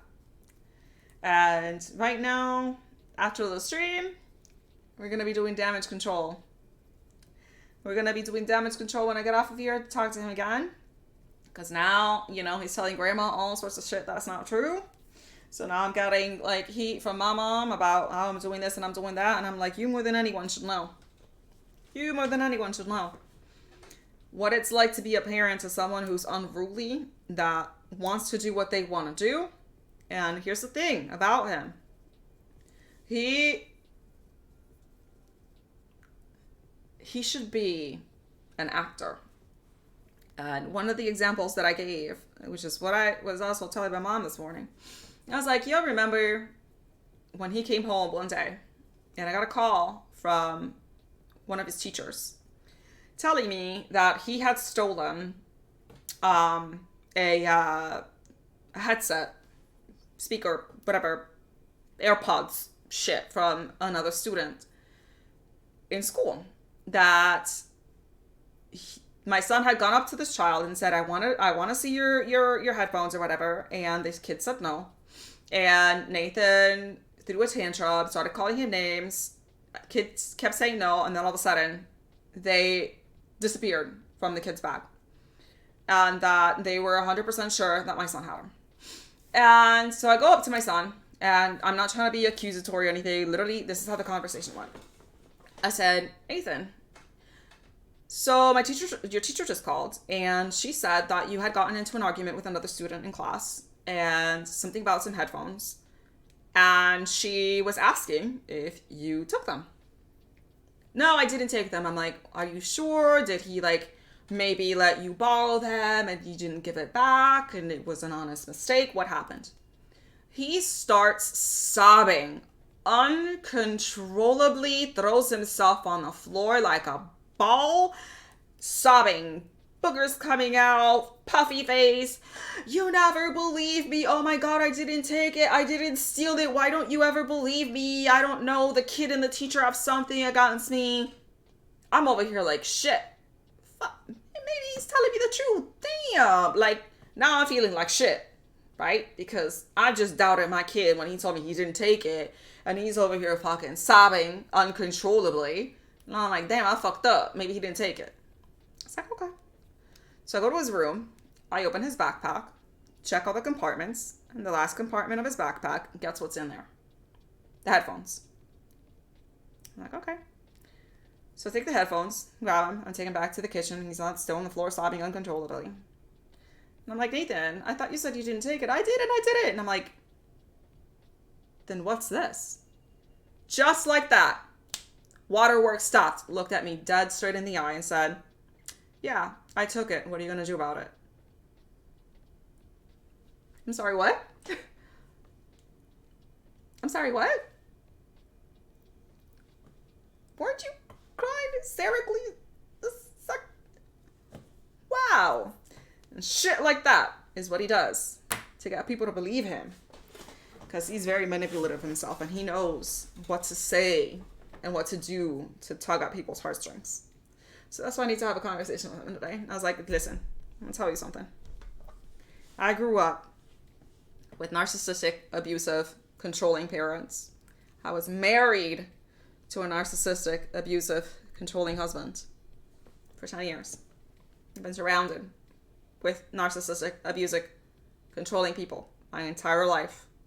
I know when someone is trying to manipulate me, and that's exactly what you're doing. And people think that kids don't know what they're doing, and there's no way a kid can do that. I'm telling you right now, yes, they can. Yes, they can. Yes, they can. If that is not classic signs 101 of someone, a child who is narcissistic, to be having your waterworks to guilt trip you into something to make them believe, make you believe that you're in the wrong. And then when you catch them with proof and show, hey, I have the proof right here that what you're telling me isn't true, to stop the waterworks just like that and look at you dead in the eye and tell you, yeah, I took them. What are you gonna do about it? I was like, I didn't even do anything in that situation. I was just like, did this shit really just happen? I'm like, I did not think a kid would be capable of something like that. If you had told me that a kid was capable of something like that before that day, I would have said you were a fucking liar and you're making shit up. Nope. I saw that shit with my goddamn eyes. And I'm like, I don't know how to handle this situation, so I'm gonna walk away. I'm gonna walk away right now because I don't know what to do with this. And that's what it is. He at a very early age learned to be very manipulative, to say things, to get sympathy, to get his way. But never once has he ever apologized for any of his behavior. And even when he punched that kid for no reason, never did he apologize for that. Whenever he disrespected his teachers, he never apologized for that. And I was like, there is no excuse that you could possibly give to be having that type of behavior to other people who have done absolutely nothing to you. None. If you want to take shit out on me, whatever, I'm your parent, that's one thing. But to go ahead and take it out on other people that are external to the situation, no. And it was getting to the point that I was getting 2-3 calls from work every single day. And there was even talks of him getting expelled from school for one comment that he did. He was already getting into fights and stuff like that in school. But there was one particular comment that they said, I'm sorry, but we just cannot have that here because this is going beyond normal bullying. And again, it went into, there was a kid in the bus with him. The kid had something that my son wanted. My son asked to have it. The kid showed it to him, said, look at it. My son's like, I want to hold it in my hands. The kid said no, which he's in all his right to do because it belongs to him. Thank you for the host. I appreciate you. Thank you, thank you. And my son, because the kid again said no and he wasn't going to get his way, told the kid, no wonder you're in foster care and your parents don't love you.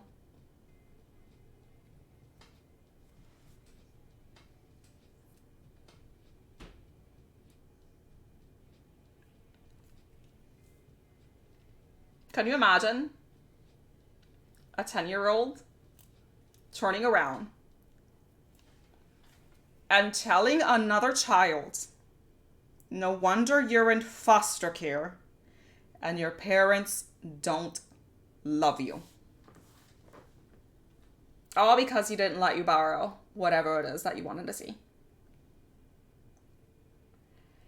And when I heard that, honestly, my fucking heart just dropped for that other kid. You already know that other kid is going through things mentally because he's in foster care. He's probably having the same exact thoughts of, my parents don't love me, this and that, and that's why I'm in foster care. And to have somebody turn around and tell you that straight to your face and trying to reinforce whatever bad thoughts you're having in your head is one of the lowest, most despicable things anyone could possibly do.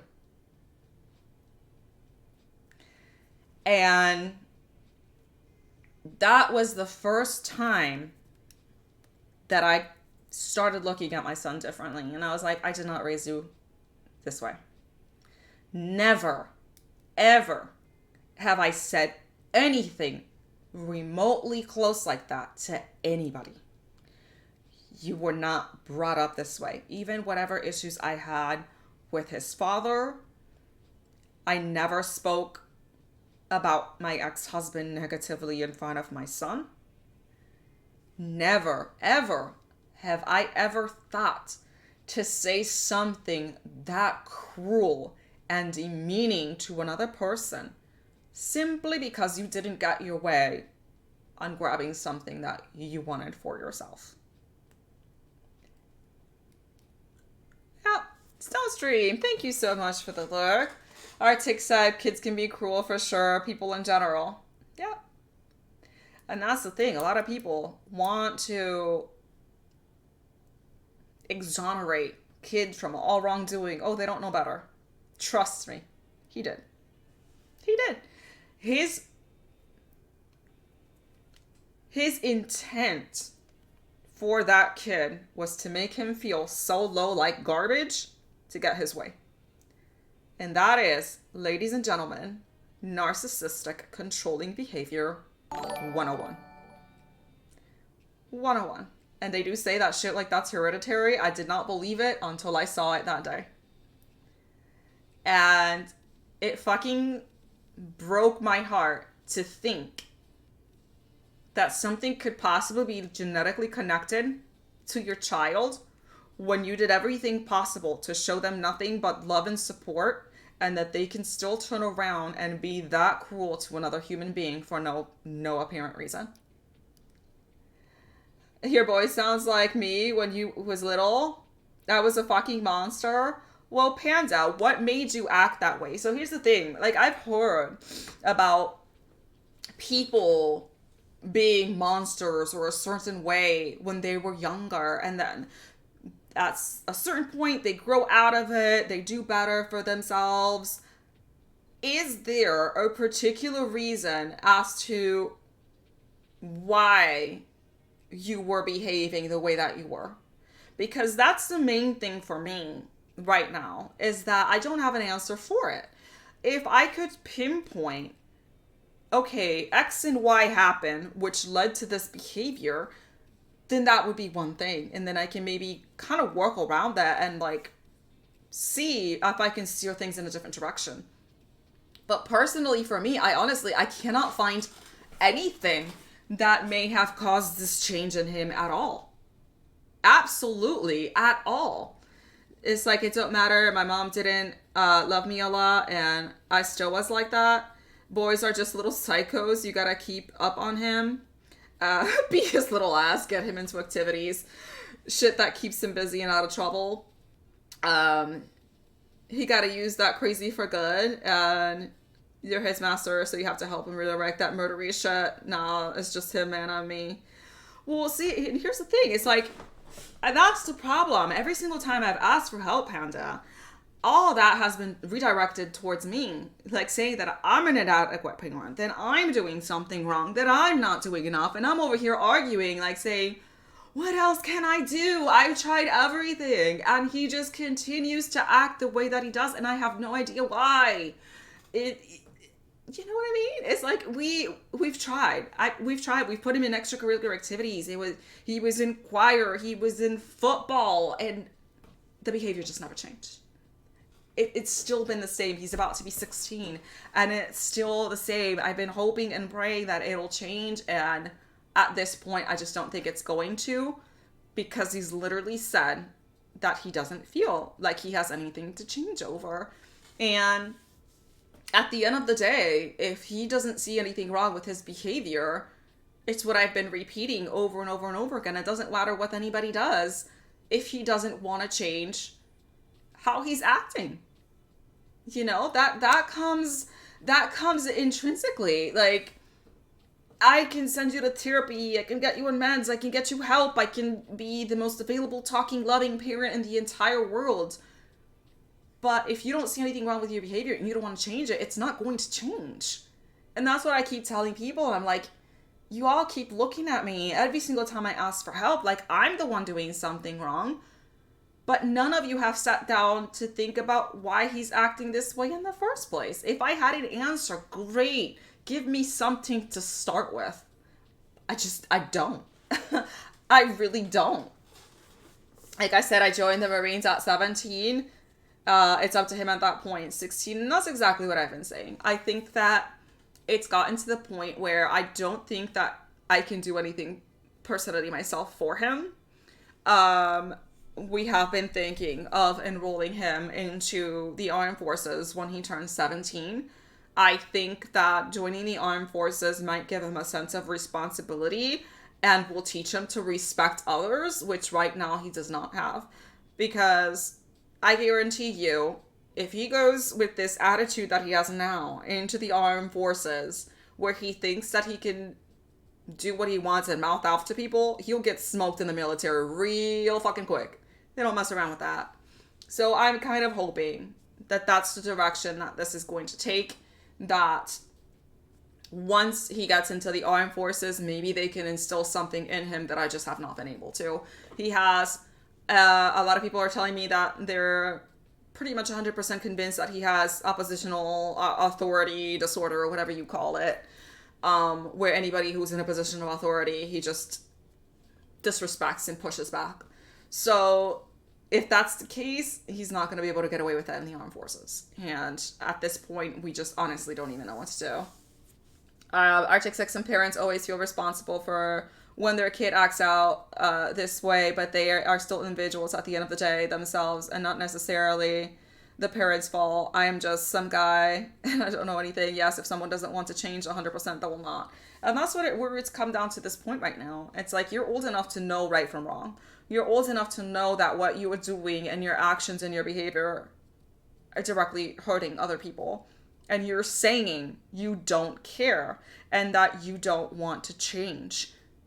Then that's entirely on you, and there's nothing anybody can do to change that until you start seeing that there is a problem with your own behavior. If you start seeing that your actions are affecting other people negatively, other people that you claim to love, it's not going to change. It's going to keep being the same way.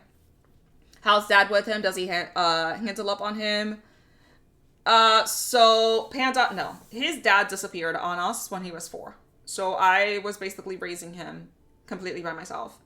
I remarried when my son was 7. And as far as my husband, they didn't have a good or bad relationship. It was kind of amicable. They didn't really see each other very much because of my husband's work schedule and my son's school schedule. So pretty much up to the point where he ended up going to live with his grandmother, it was just me and him, my son and I. Everywhere I went, he was with me. But I cut off the relationship with, I can't say that I cut off a relationship with my ex-husband. He cut off that relationship because he would make like Zoom dates and stuff like that to talk to my son, and then he would either show up 3 hours late or not show up at all. And I said to him, you can't do this yo-yoing effect with a kid where you're only going to be available 3 hours a week later from when you said that you are, because I'm the one that's having to explain to him why you didn't show up when you said you were going to show up. And he basically went into a tantrum, said that he was going to go ahead and talk to his son whenever he felt like it, and not when I told him to. And from that point forward, he just fucked up and never contacted us again. So last time he talked to my son at all, my kid was 4. So he didn't want anything to do with him. It is what it is. I can't force a relationship there if neither of them want it. So yeah. They'll definitely, in the military, knock you on your ass if you start coming with this BS attitude, for sure. It's like, one of my old friends was like this and found out everyone in his life to leave. Took a while, but it happened. And that's exactly what's happening. And that's exactly what I'm trying to tell him right now. And I'm like, Nathan, if everybody in your life right now, even the people that love you the most, are choosing to walk away from you, you need to look at yourself and your behavior, because you're causing this to yourself. He just lost one of his best friends not that long ago. The kid wants nothing to do with him anymore because my son tricked him into selling him his cell phone for $2 after giving him a guilt trip reason as to why he didn't have a phone of his own. Got him in trouble with his teachers and got him in trouble with his mother. And now, obviously, the kid doesn't want anything to do with my son anymore. He's like, you were supposed to be my friend. You purposely got me in trouble knowing what would happen to me. And you basically stole my phone from me. That's not what a friend does. And guess what? He's 100% right. Oh, well, he doesn't want to be a friend anymore. And I'm like, would you want to be a friend with you after what you did? No, probably not. Probably not. It says it might even take until he's 30, but eventually it will happen. Arctic, I'm not entirely sure about that. Arctic said, sorry this is happening to you, by the way, but good for you recognizing it isn't your fault. I know, right now my family's trying to pin it on me and saying that it's something that I did. And I was like, he's old enough to know right from wrong, and he knows what he's doing. He's trying to get brownie points and petty points for his behavior to excuse what he's doing instead of taking accountability for his actions. It's as simple as that. And I have a brother who is 15 years older than me, who mirrors a lot of my son's behavior growing up. My brother took it a step further. Until this day, he still hasn't grown out of his shit, right? And of course, he's one of those people that blames mommy and daddy for his bad behavior. And his started probably around the same age as my son. And I don't have any type of relationship with my brother at all whatsoever. I cut that tie when I was 18. I'm not going back to it. He is one of the most toxic, negative, shittiest people I have ever met in my entire life. He loves drama. He loves steering shit between people. He is the type of person that is just intrinsically malicious. And he's not a child. He's 15 years older than me. So right now, he's 50 years old and still doing this shit. He went to jail the first time when he was like 15 for breaking and entering into a girl's room and trying to rape her. It was the first time he went to jail, which is what I'm trying to avoid with my son, to keep him out of jail, because he's going the same fucking route. He did drugs. He joined the Latin Kings gang. Went to jail for dealing in a whole bunch of shit that he shouldn't have been with in the Latin Kings gang. After he got out of jail for like the 30th time, went back to his wife, was cheating on her left and right, treated her like garbage, got physical with her, ended up marrying somebody else, moved his half-sister, not me, by the way, I gotta clarify that, into his ex-wife's house, where he started sleeping and having sexual relations with his half-sister. And until this day, he's 50 years old and still hasn't matured and gotten out of that shit. I stopped talking to him because he pretended to be something else that he wasn't towards me, right? He trying to act like that role of supportive brother, this and that, and then started spreading a whole bunch of rumors about me to the family that started bringing me a whole bunch of drama. And I said, I moved from my house at 16 because I didn't want the drama. I don't need you bringing more of that drama over to me. And I still remember to this day the last shit I said to him. It was on Facebook. I don't get into politics on Facebook.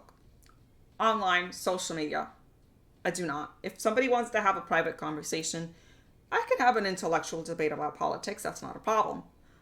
What I don't want is for anything political to be on my Facebook, Instagram, anything like that. Because it just brings drama. It just brings problems and frictions. And I'm not going to address that publicly.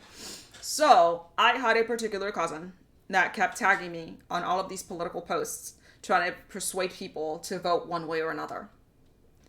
I very politely messaged them after tagging me for like the 50th fucking thing. Could you please stop tagging me on these posts, because I'm not interested in politics and I'm not interested in discussing them on social media platforms. They bring way too much drama and I don't want that. That's all I said. I said it as politely as I possibly could.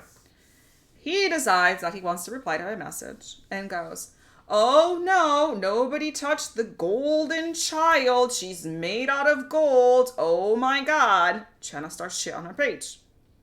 So I replied and I said back to him, it's a shame that you're a grown-ass man and you're still a drama whore. Sure, I may be a golden child. I must suck for you that I'm the favorite in my family, and I know how much that must sting. Sucks, doesn't it? And I blocked him. Last thing I said to him, I'm not going to go ahead and engage with someone who is trying to create drama for the sake of creating drama, because they thrive out of the drama of creating friction between people. You want to argue? It takes two people to argue. You can go ahead and try to do that all by your goddamn self, because you're not going to do it with me. Goodbye. So that was the last time I fucking talked to him. It's like, I'm done. I don't need your toxicity. I've had enough toxicity in my life. And I'm not one of those people that believes, oh, blood is thicker than water. Bullshit.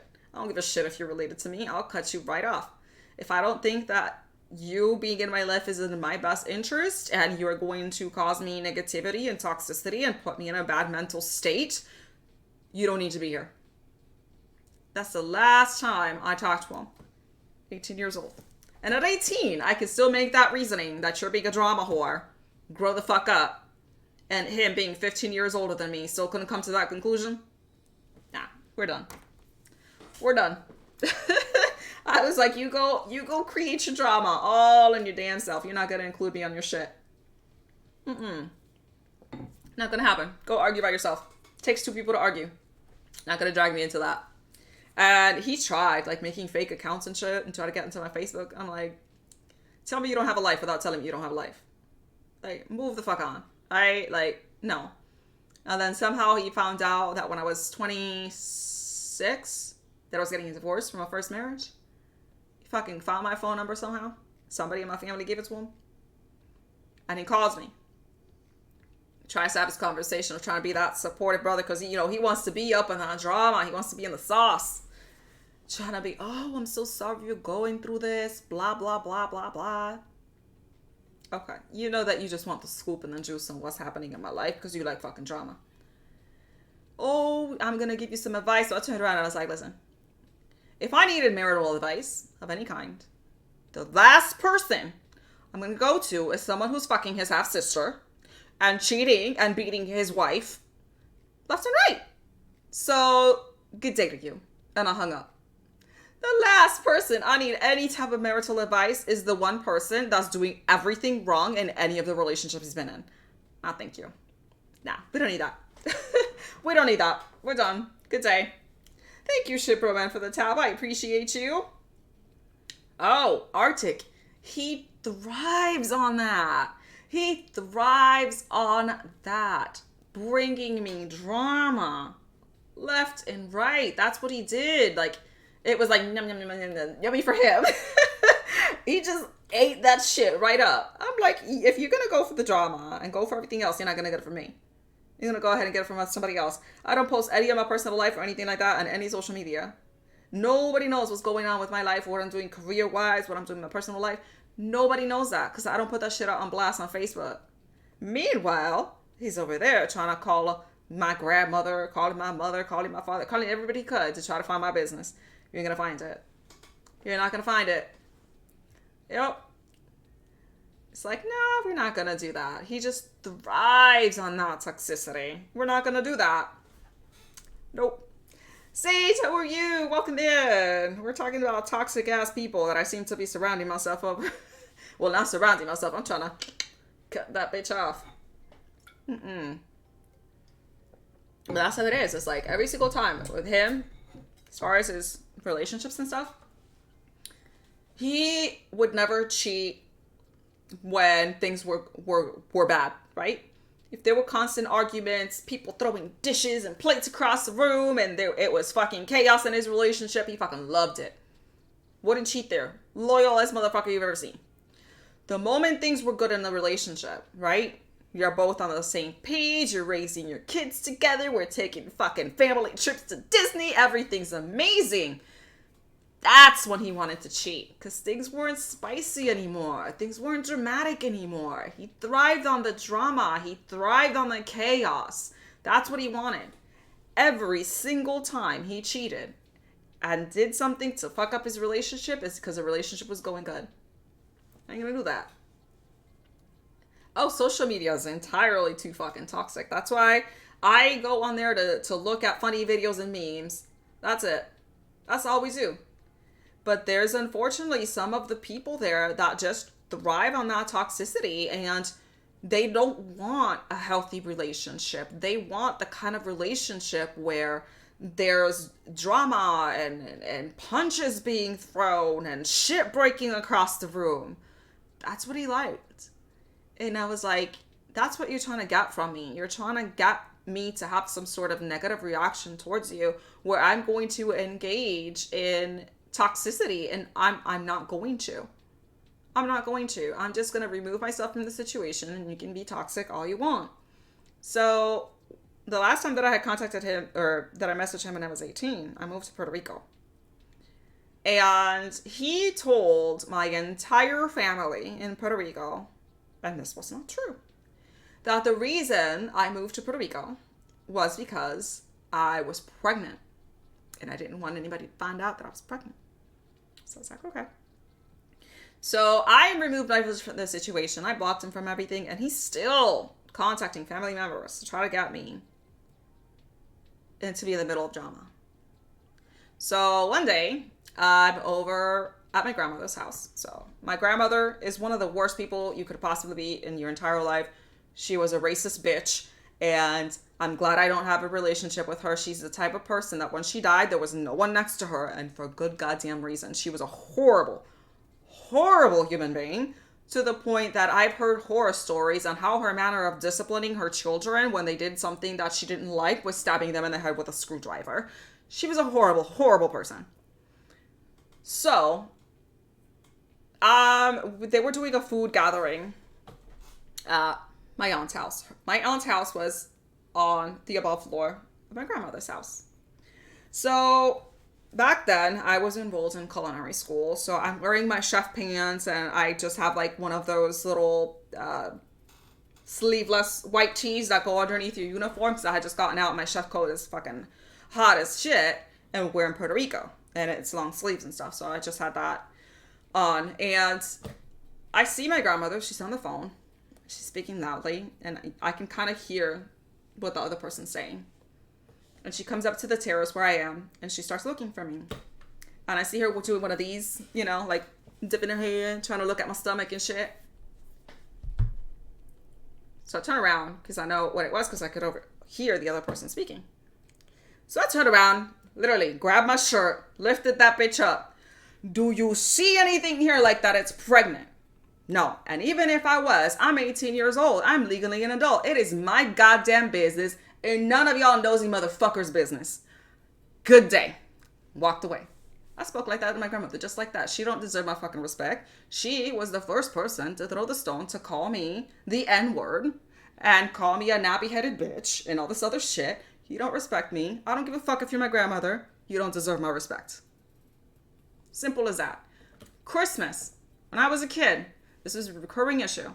I had two other cousins. Both of them were white. One had blue eyes, or green eyes. The other one didn't, but she was white. She would stand us on a line. And the one with green eyes, you get $15 for Christmas because you have straight hair, you're white, and you got green eyes. To her sister, you get $10 because you're white, but you don't have green eyes. And then she would turn to me. You get nothing because you're a black N-word, and we don't give money to black N people here. No. Straight up, true story of what I grew up in. So yeah, I'm gonna cuss your ass out. Get the fuck out of my face. Even though if you're my grandmother, you can sit on this one.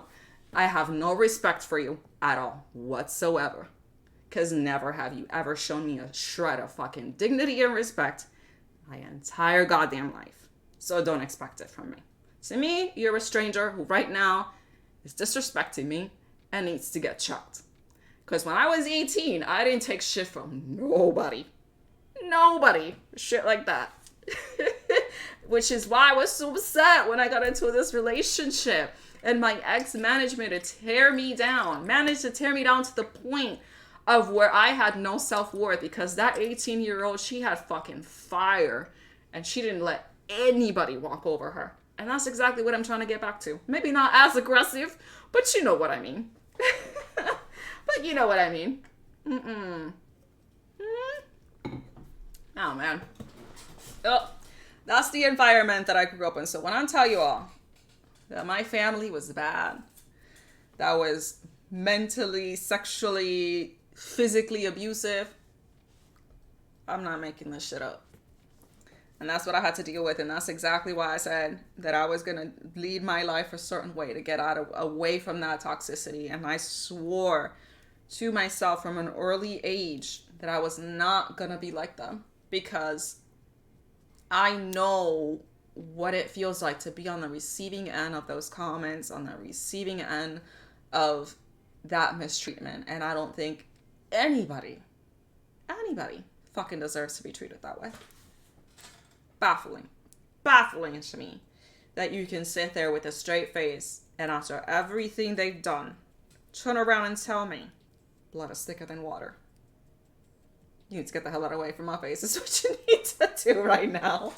You need to get away from my face, so I slap the shit out of you is what I want to do.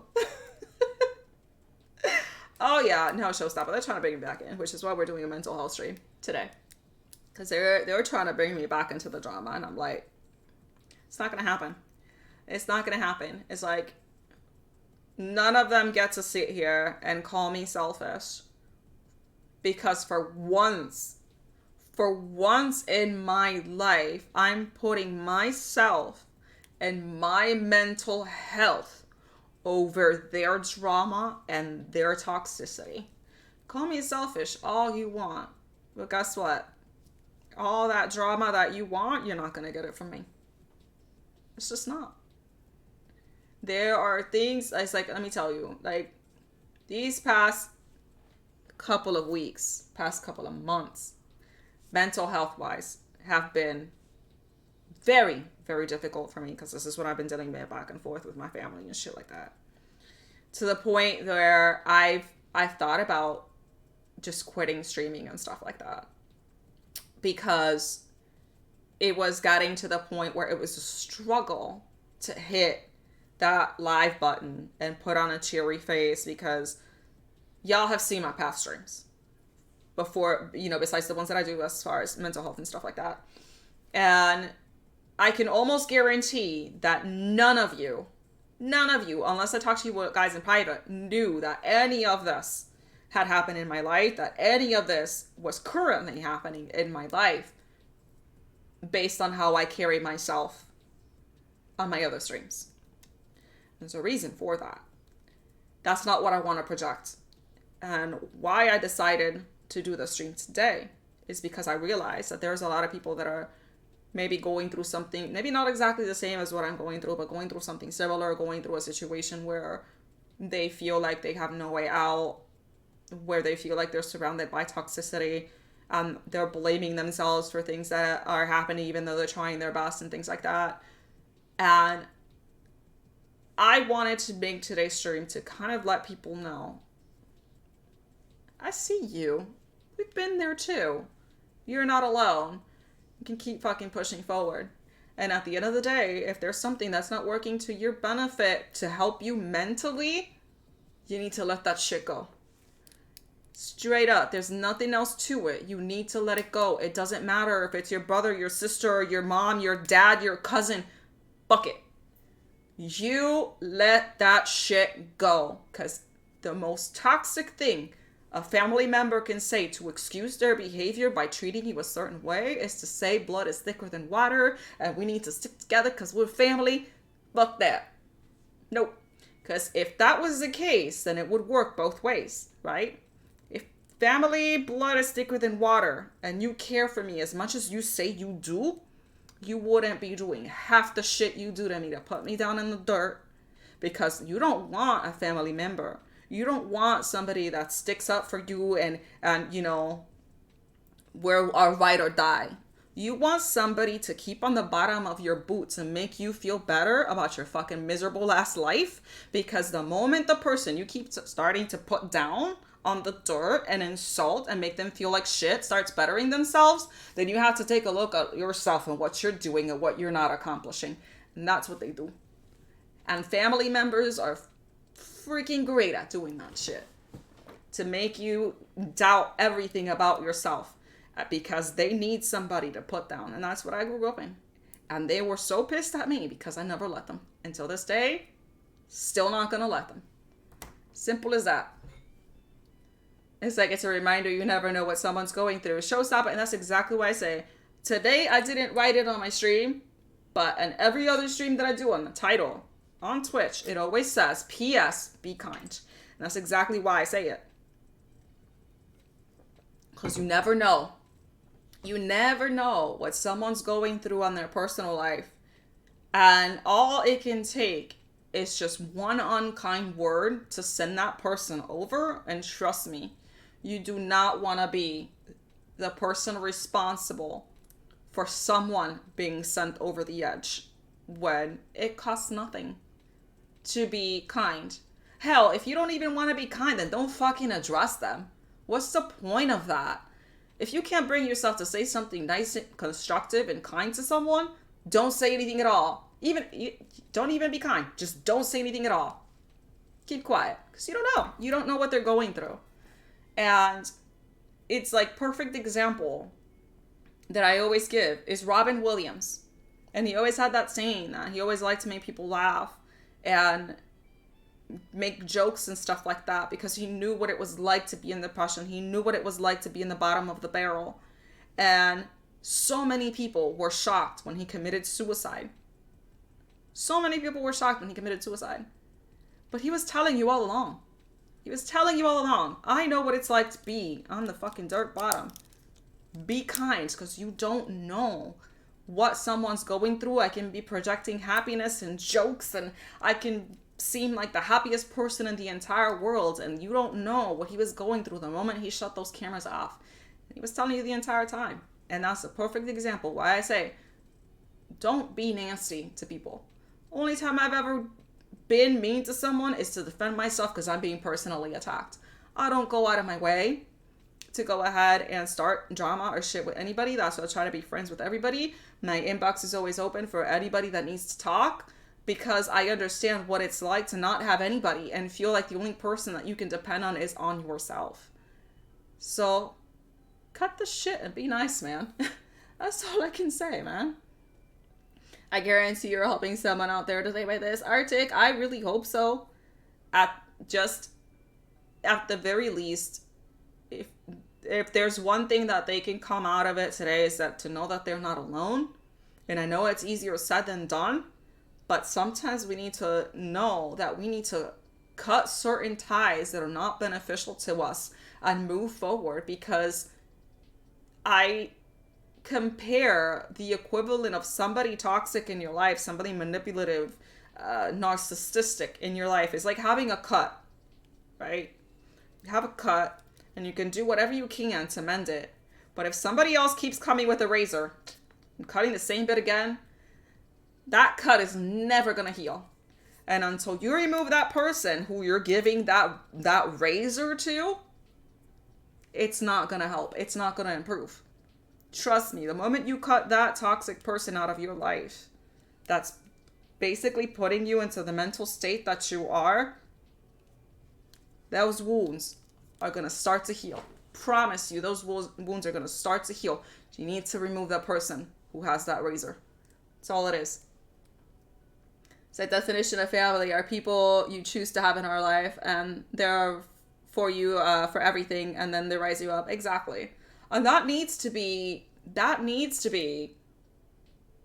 what's being sent out there, the message that needs to be sent out there, because it's always, if your family members, they can do no wrong, and you just basically have to put up whatever shit they put you through mentally, physically, and everything else. It just doesn't work that way. And the fact that that's what's kind of preached and taught to kids is baffling to me. And especially with the relationship that I have with my family, the people that I grew up with in my family, they were all severely, severely toxic.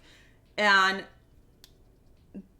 there's no place that I could have found as far as being a safe space for me growing up. So for the same people to turn around and tell me that family is everything and that I'm wrong for cutting them out and choosing myself for once, and I'm like sitting here to myself thinking, I had to choose myself because no one else ever did. It's about fucking time someone here chose me and my needs and my benefit, rather than the other way around, that I'm always concerned about everybody else. Like they say, you can't pour from an empty cup. I'm trying to fill my fucking cup right now. And if you don't like the fact that I'm filling my cup, then were you ever really family? Were you ever really a friend? No. You want that cup to stay empty because you want that person to remain broken. It's like two sides of my family. One of them, highly racist, highly prejudiced, drama enforced. The second side of the family, highly, highly religious, to the point that I couldn't even go to the movie theater because apparently going to the movie theater is the devil's bidding. They're all fucking psychos. One of the reasons I caught the other side of my family was because, and this is why I say no safe space, and why I thought to myself that from a very early age, I only had myself to count on. My father's side of the family was incredibly religious. And they were I won't name the religion, but they were rankings in this particular religion. The higher ups on that religion were all blood relatives of me. I had one cousin who was 3 or 4 years older than me. Mind you, this example that I'm giving right now, I was 12. I was 12. I grew up super religious because to me that was kind of an escape, saying, you know, at the end of the day, God's going to make everything right, whatever. I ended up getting baptized when I was 12. Everything was going well until my older cousin, who was 3 or 4 years older than me, started liking a guy from the church. This guy was 19. 19, soon to be 20. Now, I don't know about y'all, but in my book, in my morals, where I come from, and I don't mean family come from, I mean where I come from as far as what I instill as morals, a 19, 20-year-old who is interested in a 12-year-old girl is what I like to call a sexual predator. Because he is over the age of 18, they are legally an adults, and they're grooming a 12-year-old. That, to me, is the definition of a sexual predator. So what do they do in the church? My cousin here is doing everything and anything she can to get this 19, almost 20-year-old to notice her. He wasn't interested in her. He started pursuing me because he was interested in me. My cousin didn't like that. She freaked the fuck out. Told her father, who was one of the higher ups in the church, all these lies on how she caught us making out in public and all of this other stuff. They brought me into a room and told me that I needed to admit to my sins and my wrongdoings because the devil's in me and all this other shit, right? Because of, oh, my daughter said that she saw you doing this and this and this. Of course I denied it. I'm only 12. I hadn't even been kissed at that point. I was labeled in front of everybody a whore. Never even been kissed. Haven't even had a boyfriend yet. Her word was enough to get me sentenced as the church whore at age 12. Meanwhile, the 19, 20-year-old is being put on a pedestal of like, oh my God, he's going into so many places in this church. It's fucking amazing. He's everybody's candidate to be a bachelor in this church. But I'm the 12-year-old whore.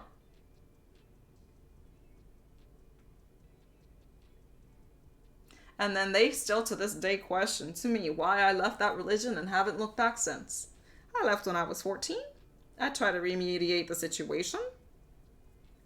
But once people decide that they want to label you as something, there isn't shit that you can do to make them change their minds. And even as a kid, I'm thinking to myself, I'm fucking 12.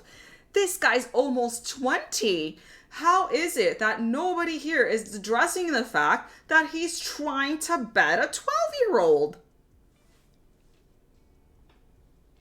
Can someone explain this to me? How all of a sudden I'm a whore at age 12, but the 19-year-old isn't a fucking sexual predator? Fucking mind blown. Fucking mind blown. And then they say, oh, it's the people in the church, not the church. Nah, y'all can fucking suck my dick is what y'all can do. I'm like, I'm done with y'all. I'm done with y'all. I'm done with religion. I'm done. I'm never going back. Oh, no. That's my experience with my other side of the family. And then they wonder why I don't talk to one of them. Both sides of my family, they both fucking suck. One's crazy psycho-religious that will believe anything their kids say and label 12-year-old as a whore and shun them from the church. And then the other, a bunch of racist ass people that treat you like garbage because you got brown skin. I was like, listen, don't be jelly because I got that nice glowing tan. You pale and pasty as shit. Get out of here. That's how I see it now. I was like, get out of here. One of the people that used to talk shit about me when I was younger came to my Instagram page. This happened a couple of years ago. This is when I was smack in the middle of modeling and stuff like that. And she sends me a message. And she goes, oh, you look different. I'm like, okay, different how? She's like, oh, I don't know. You kind of, I don't know. You just look cuter. You look prettier. And I said to her, listen, I was always pretty. Okay? I was always cute. If you failed to see that back in the day, that's a you problem, not mine. Left it at that. Left it at that. If you can't see me and my beauty, that's a you problem, not mine. Good day. Good day. Because here's the thing, it's like the same exact people that were talking all this shit about me all of a sudden are seeing me in catwalks and on professional photo shoots and seeing me in New Jersey and New York in all these fashion shows. I'm sorry, what are your daughters doing? Oh, that's all right. Getting knocked up out of wedlock? Nice. Karma is a fucking bitch, man. Karma's a fucking bitch. You just leave that all that shit to karma. I was like, I didn't even have to meddle in that. That one person that was talking shit about me since I was a kid, that decided to go ahead and turn around and say like, oh, you look cuter now. I don't know what you're doing different. And I was like, that's on you if you didn't see if I was cute before. She was one of the people that were labeling me as being easy and being a whore from a very young age, even though I had no relationships or anything like that. Both of her daughters fell pregnant out of wedlock. And I'm like, I'm not gonna personally say that you a hoe, because whatever, if you decide to have kids out of wedlock, that's your fucking choice, that's your decision. I'm not gonna go ahead and slut shame anybody here. That's not what the point is. The point is that you judged me for something that I never even did, right? And now all of a sudden, both of your daughters end up getting knocked up out of wedlock, which by your definition makes you a slut. But I don't see you calling your daughters a slut, are you? Oh no, I see you spinning stories on how, oh, they were already married. No, they weren't. No, they weren't. I know them. I know when they got married, and I know when shit started. And still, by your definition, should you not be calling your daughter sluts right now? Because that's what you were calling me when I was still a virgin. Inappropriate place to blow a kiss, but there you go, crazy. Oh, goodness gracious. I tell you, my family's the fucking worst. It's like, at the end of the day, I've always said, there's nothing anybody can tell me that it will, like, surprise me. And y'all know that y'all can always come into my DMs and say what you need to say if you need somebody to talk to. I've never been one to judge. You can tell me the worst fucking thing you have ever done. I promise you. I'm not gonna judge. Because look at how I grew up in. Oh, yes. Yeah, I actually did professionally modeling for almost 5 years.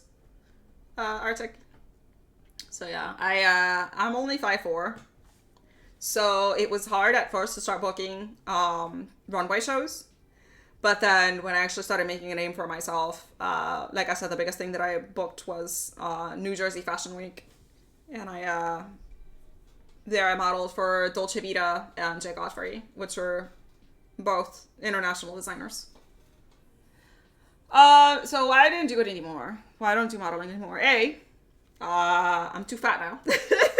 I know that for most people, I'm a correct weight, but in the modeling world, I would be considered morbidly obese right now. when I ended up getting divorced from my ex-husband, I mentioned that I ended up going through a really big depression and I was suicidal and all that. And being in the area where I was in was not helping the situation because I had been with this person for where we were at for 8 years. And I decided that I needed to move somewhere else and build my life from scratch somewhere else where I could move forward rather than being constantly reminded of being in the same environment where I was with my ex. And that's basically kind of like ripping the band-aid and trying to look after myself and move forward. So unfortunately, when I moved from Massachusetts to Florida, there's not a whole lot of outlet here for modeling. There was one or two things that I did here in Florida, but there's really not a whole market for where I was currently living at. When I was in Massachusetts, I could go to New Jersey, New York, I could go to Boston and book things there.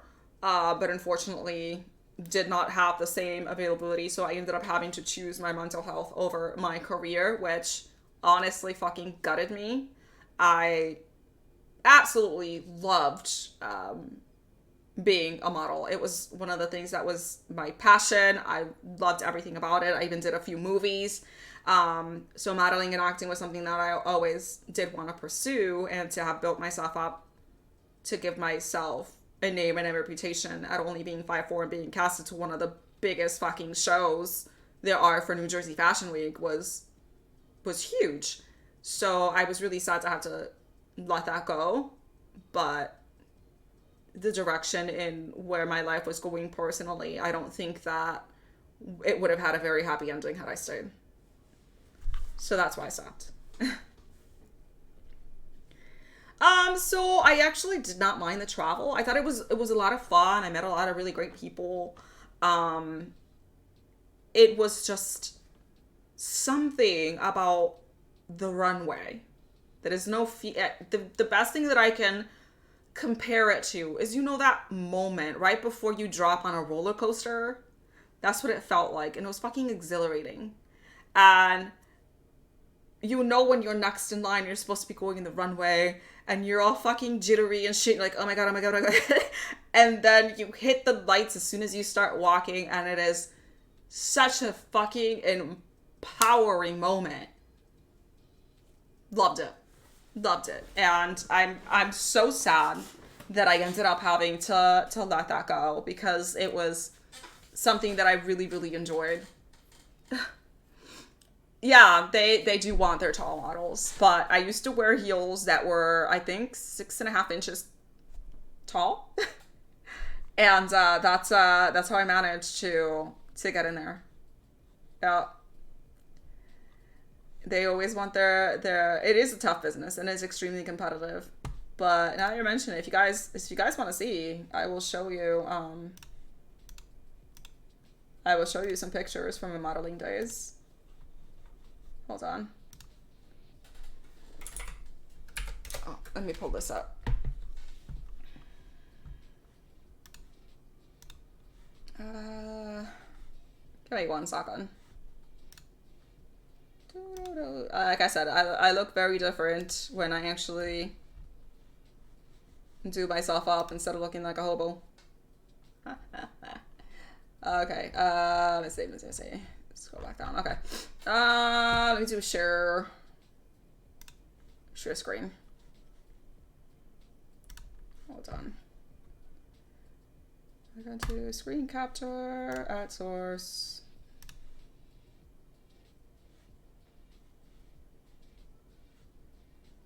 Here we go. All right, so this is my Facebook.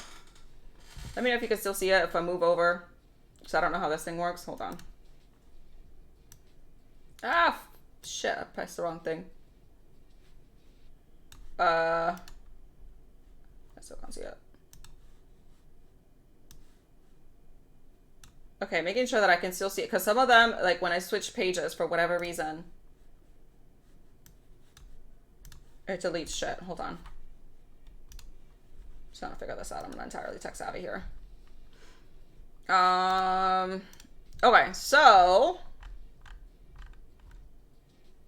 this one. This is me right here. on the left. It's when I did a campaign for LTW Cosmetics, which was a, whatchamacallit? No, actually, let me move this over. That's not working. Hold on. I did make some pretty awesome memories for sure. This was also for LTW Cosmetics. That's me right here. This was for their movie star line for the lipstick. This is me getting ready for one of the runway shows that we were going to be doing. Same thing with this one. This was for Mimi's hair show and clothing. This one was for Boston's NECC. That's me right there. Also, runway show. Same thing with that one. You can see I'm pretty short. I got tall ass heels on. This was the Annie Guyen fashion show back in the day. Another runway show for oh my god, I forgot his name. Oh, what the hell was his name? Also for Jahi right there. This is one of my first runway shows that I ever did. Here, when I got published on Revenge Fashion Magazine. This was Jay Godfrey's runway show in New Jersey. And this was the behind the scenes Jay Godfrey's show. You can see I'm shorter than everybody else here. I was a short little thing. So it's definitely very short. But yeah, I have a bunch here. All the stuff that we used to do. But again, behind the scenes. Getting all sorts of ready. I also got on the local newspaper for one of the runway shows we did.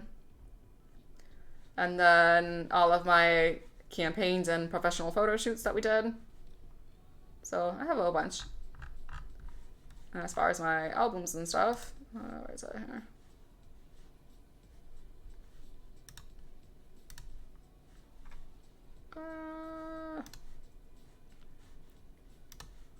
So I have this was the last session that I did.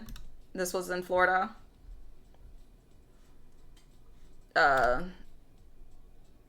Unfortunately, I couldn't continue modeling from this point forward because I wasn't able to find anything else.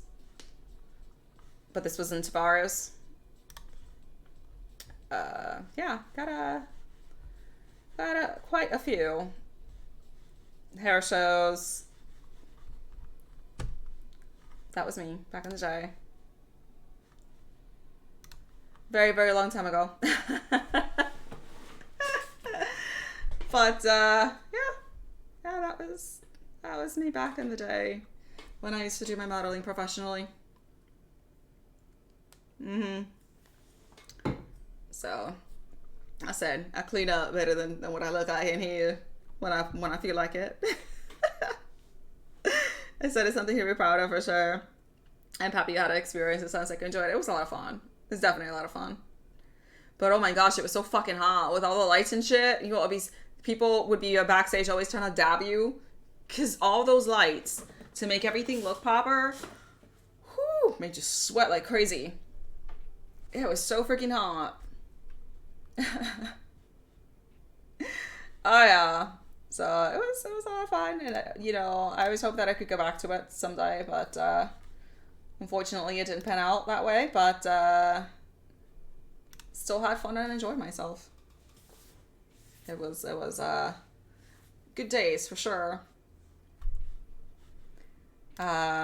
So if y'all don't have anything else to talk about, I've been blabbering for the past 3 hours.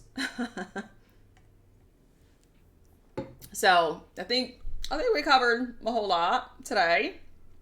If anybody would like to talk to me about anything in specific, that they would are not comfortable sharing here and would like to DM me, please feel free to do so. I think if that's it, I might go ahead and send out a raid. So yeah, let me see who's online right now. I closed everything down when I was doing that. Let me see.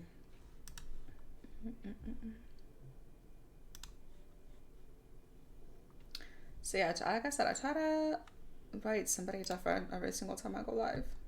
So I try to give everybody a chance. I was gonna go play DVD today, but yeah, I don't think it's a good idea now. Especially after everything we talked about. Hot Metal Age, thank you so much for my 100 biddies. Love, I appreciate that. Thank you, thank you. You didn't have to do that. Let me see. Oh, let me take a look at the Discord. Is anybody that I haven't rated recently on right now? I rated it yesterday. I try not to rate the same people over and over and over again in a short period of time.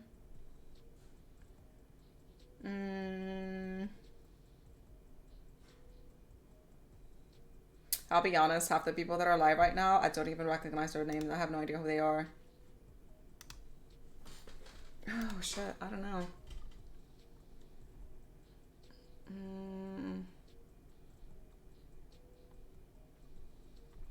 I don't even know who you are.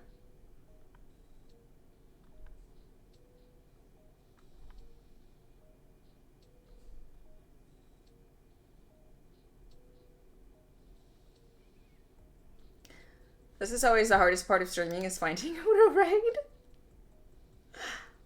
Yeah, and that's the thing though, like the majority of the people just follow and then you like don't even see who they are. They don't stream anymore. Like the majority of the people that are on, I have no idea who they are. Or I've just rated them a couple of days ago. And I try to rate someone different every single time. I think we might go. Let's see how long he's streaming for. And if he hasn't been streaming for a really long time, then I'll go ahead and rate them. Ooh, 3 hours. Shoot. They might be rating soon.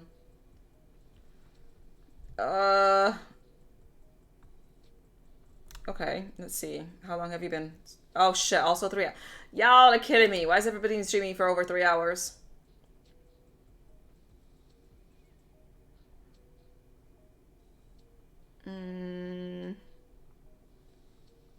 Does anybody have a suggestion of who to raid? I'll take a suggestion today. Because all of these people have been streaming for a really long time. Yeah, let me know. Yeah, I'll take a... Are they cool? Are they cool? So I gotta ask, are they cool? You know, I'll go ahead and rate somebody that are like, get the fuck out of here. And I'm like, oh. Say, bro, thank you so much for stopping by, my love. We are about to go ahead and raid here. Yeah, we've been chatting away for 2 hours or 3 hours now. So, all right, awesome. All right, we're gonna go ahead and raid someone at Arctic's recommendation. So if they're not cool and are mean to me, then we can blame Arctic. Alrighty, fellas. Thank you all very, very much. I'm gonna go ahead and get this raid started. I appreciate it. Thank you very, very much. I hope you find today's stream to be informative, if not at the very least helpful. And I will be back tomorrow at 11 a.m. EST with some more funner topics like Dead by Daylight.